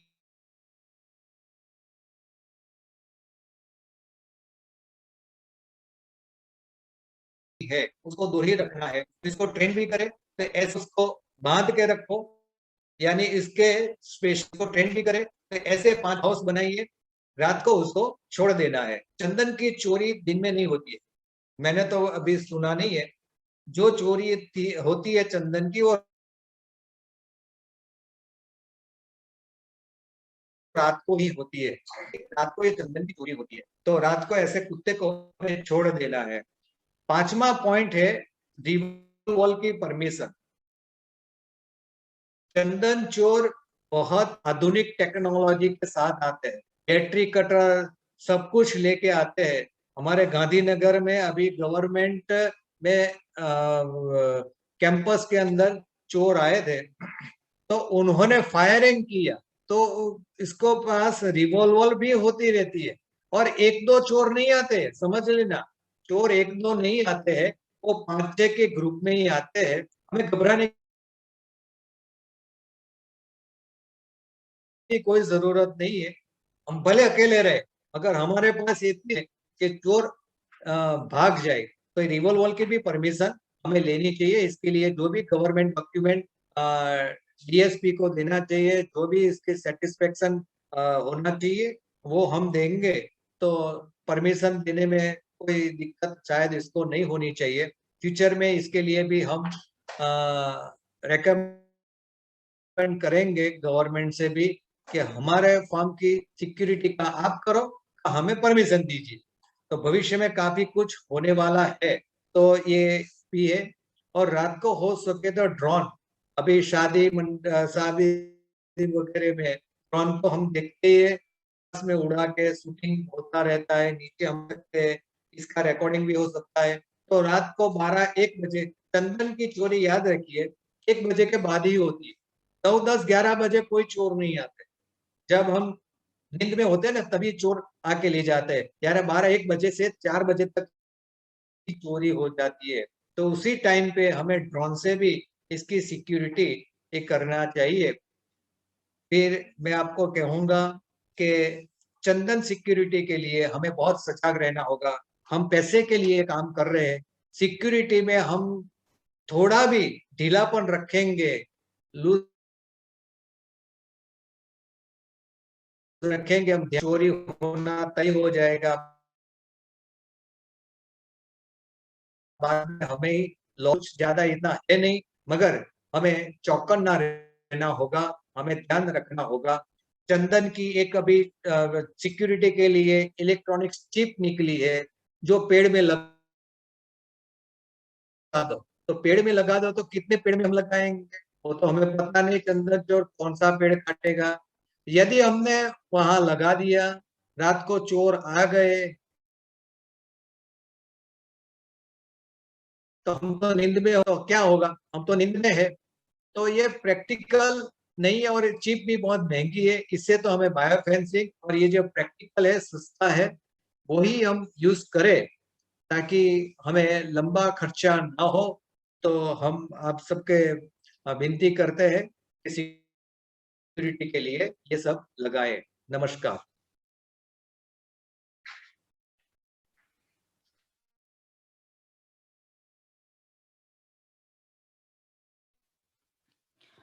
सिक्योरिटी बारे में मार्गदर्शन देने के लिए मैं श्री नितिन पटेल सर को बहुत-बहुत शुक्रिया करती हूँ।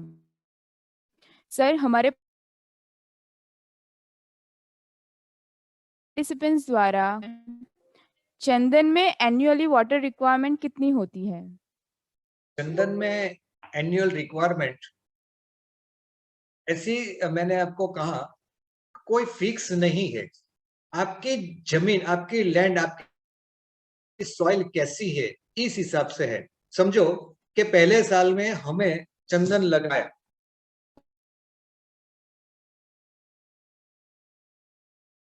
तो चंदन लगाने के बाद वीक में 2 बार 3 बार, 2-2 3-3 4-4 लीटर पानी देना है। प्लीज से बढ़ता है, थोड़ा करे। इसके बाद 8-10 लीटर, 2 साल 3 साल का हो तो 1-1 घंटा तक हम उसको ड्रिप को चलाए, ताकि इसको हर एक होल से 5-5 7-7 8-8 लीटर जो भी मिलना चाहे वो मिलता रहे।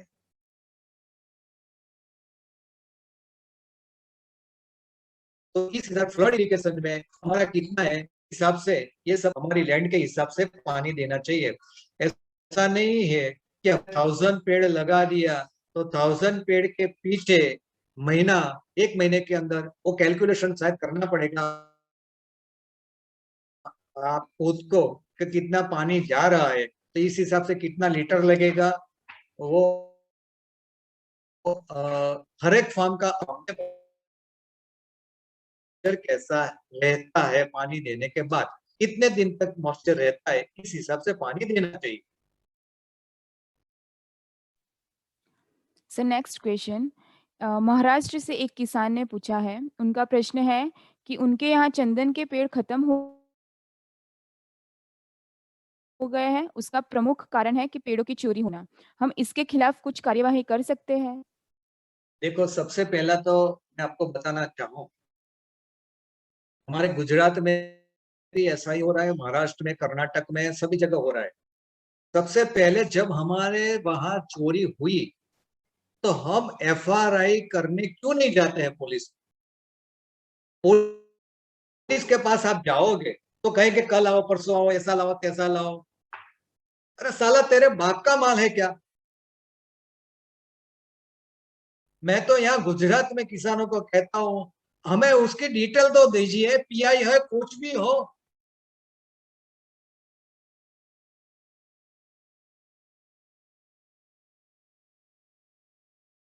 हमारा क्या राइट, एफआरआई जो भी है, इसीलिए एफआरआई नहीं लिखते, क्योंकि इसका काम बढ़ जाता है, स्टेट में एक नंबर हो जाता है कि चंदन के एक और चोर बढ़ गए, क्योंकि ऑफिशियली वो एफआरआई हुआ था। इसीलिए वो नहीं करते। हमें 4 धक्का खाना पड़े, 4 बार जाना पड़े, तो वहां जाओ और एफआरआई लिखवाओ। भले हमें माल मिले या ना मिले, मगर एफआरआई जितनी बढ़ेगी तभी ये पुलिस की। हम हमारे गुजरात में यहाँ अभी लास्ट ईयर कटिंग करने जैसे पेड़, हमने कहा था कि भाई तू कटिंग कर दे, 6000 रुपीज का बायर भी हम ले गए थे। उन्होंने कहा कटिंग करके हार्डवुड हमें दे दो, मगर इसने दिया ही नहीं कुछ। और ऐसे ही मेरे फार्म में कौन आने वाला है? कोई नहीं आने वाला है। किसी की हिम्मत है मेरे फार्म में आए, अरे यार, चोर तो आईजी के बंगले से भी ले जाते हैं। हमारे गुजरात के आईजी के, गांधीनगर आईजी के बंगले से चोरी हो गई। Police chief of head Gujarat के, उसके बंगले से भी चोरी हो गई। तो हमारे वहां नहीं होगा, हमें चौकन्ना रहना पड़ेगा। तो हम जहां चोरी होती है तो किसान, भले 5 पेड़ की चोरी हुई, 5 पेड़ की एफआरआई लिखवाओ। यदि वो ना कहे, कुछ भी कहे, तो आगे कलेक्टर को लेटर लिखो, मगर पीछे मत पड़ो। सीएम को लेटर लिखो, हम गए थे, हमारे एफआरआई नहीं लिख रहे, कुछ ना हो तो पीएम को लिखो। पीएम से जाएगा तो सीधे नीचे आएगा, पूछड़ी पटपटा के वो आपके पीछे आएगा। और हमें भी इसकी कॉपी दीजिए, तो हम भी हमारे लेटर हेड से, एसोसिएशन के लेटर से हम भी लेटर लिखेंगे। मगर एक बार चोरी हो गई तो चोरों को हम नहीं रोक सकते हैं। हमें पता भी नहीं है किसके साथ मिलजुल के ये काम कर रहे हैं, मगर ना हो इसके लिए हमें ये करना पड़ेगा।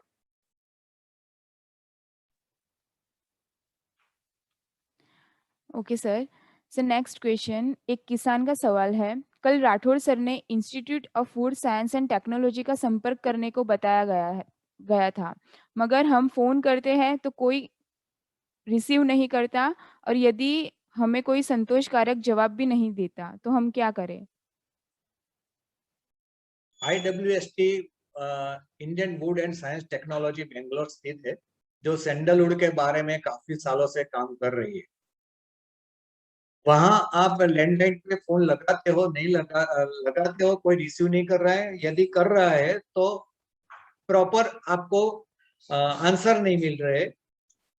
तो ठीक है, आपको जो भी क्वेश्चन है हमें पूछ सकते हो।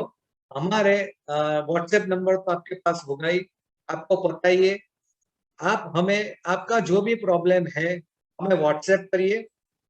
हम रात को 8 बजे के बाद भारत के जितने किसानों का सवाल है, प्रॉब्लम है, इसका जवाब मैं 8 बजे के बाद देता ही हूँ। ये मेरा डेली रूटीन कार्यक्रम है।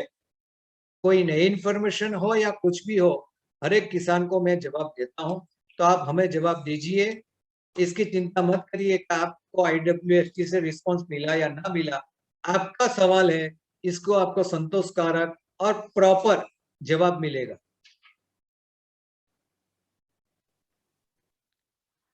Okay sir, next question.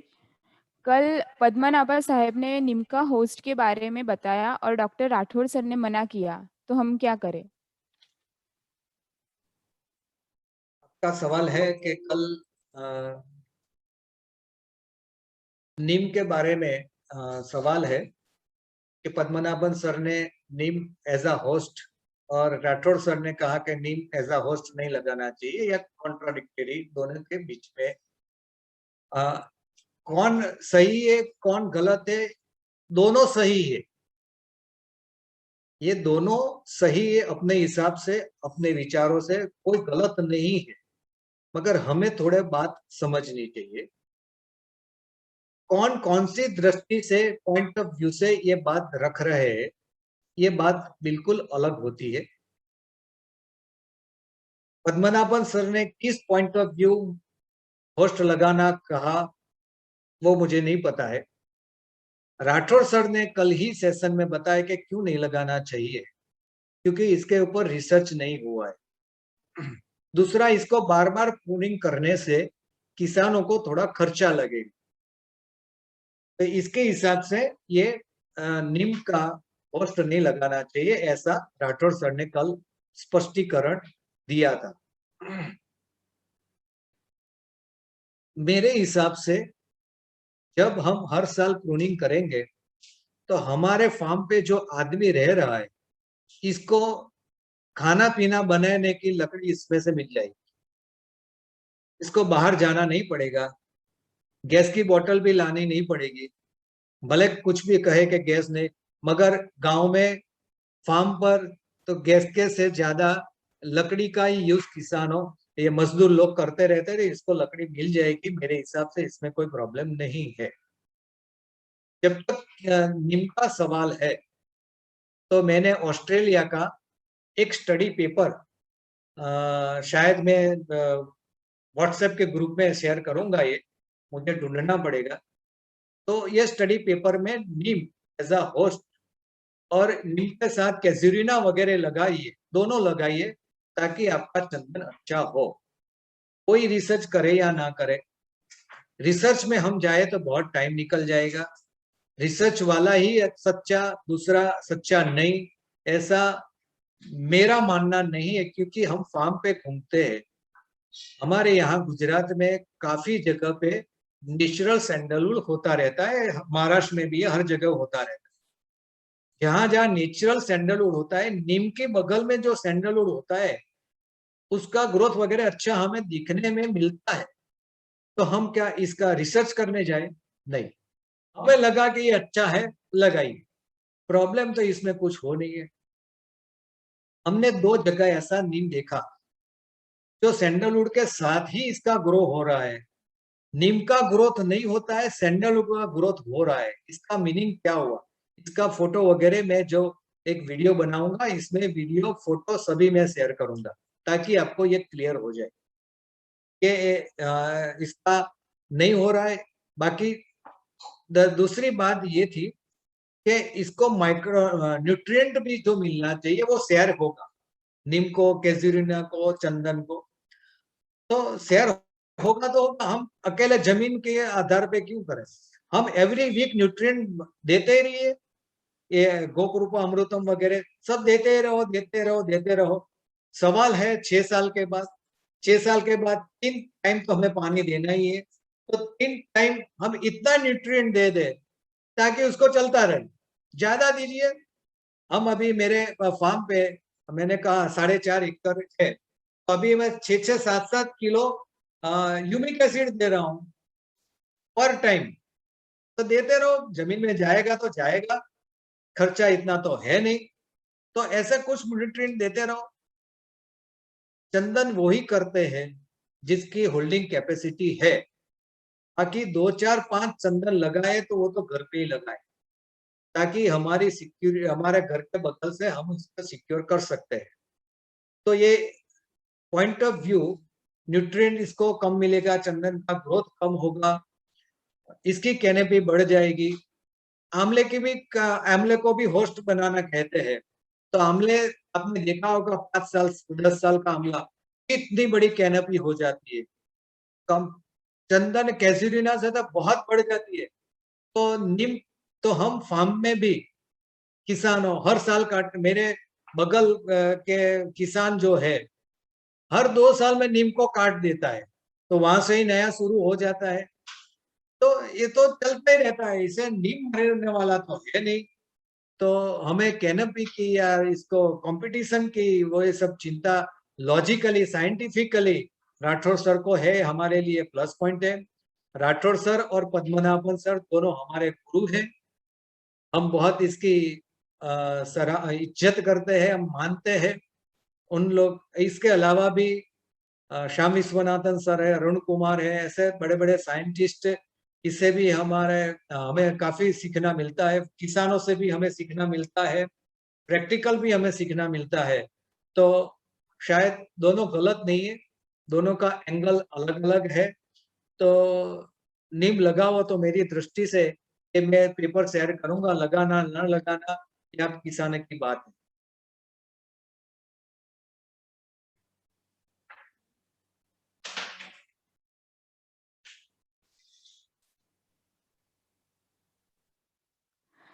Thank you very much sir, हमारे पार्टिसिपेंट्स के प्रश्न के सेटिस्फैक्टरी आंसर देने के लिए। आज हमारा टेक्निकल सेशन 5 यहीं पे ख़त्म होता है। हमारे 3 दिन के प्रशिक्षण कार्यक्रम के तीसरे दिन के छठे टेक्निकल सेशन 4 बजे स्टार्ट होगा। उसके विषय है चंदन का टेस्टिंग कैसे करें और कटिंग कैसे करें। मैं सभी पार्टिसिपेंट्स को अनुरोध करती हूँ वे 4 बजे उपस्थित रहें। Thank you. धन्यवाद बहन, धन्यवाद नितिन भाई, सुन के बहुत अच्छा लगा। हम रहते संपर्क में। सभी भाइयों को धन्यवाद। जय गौ।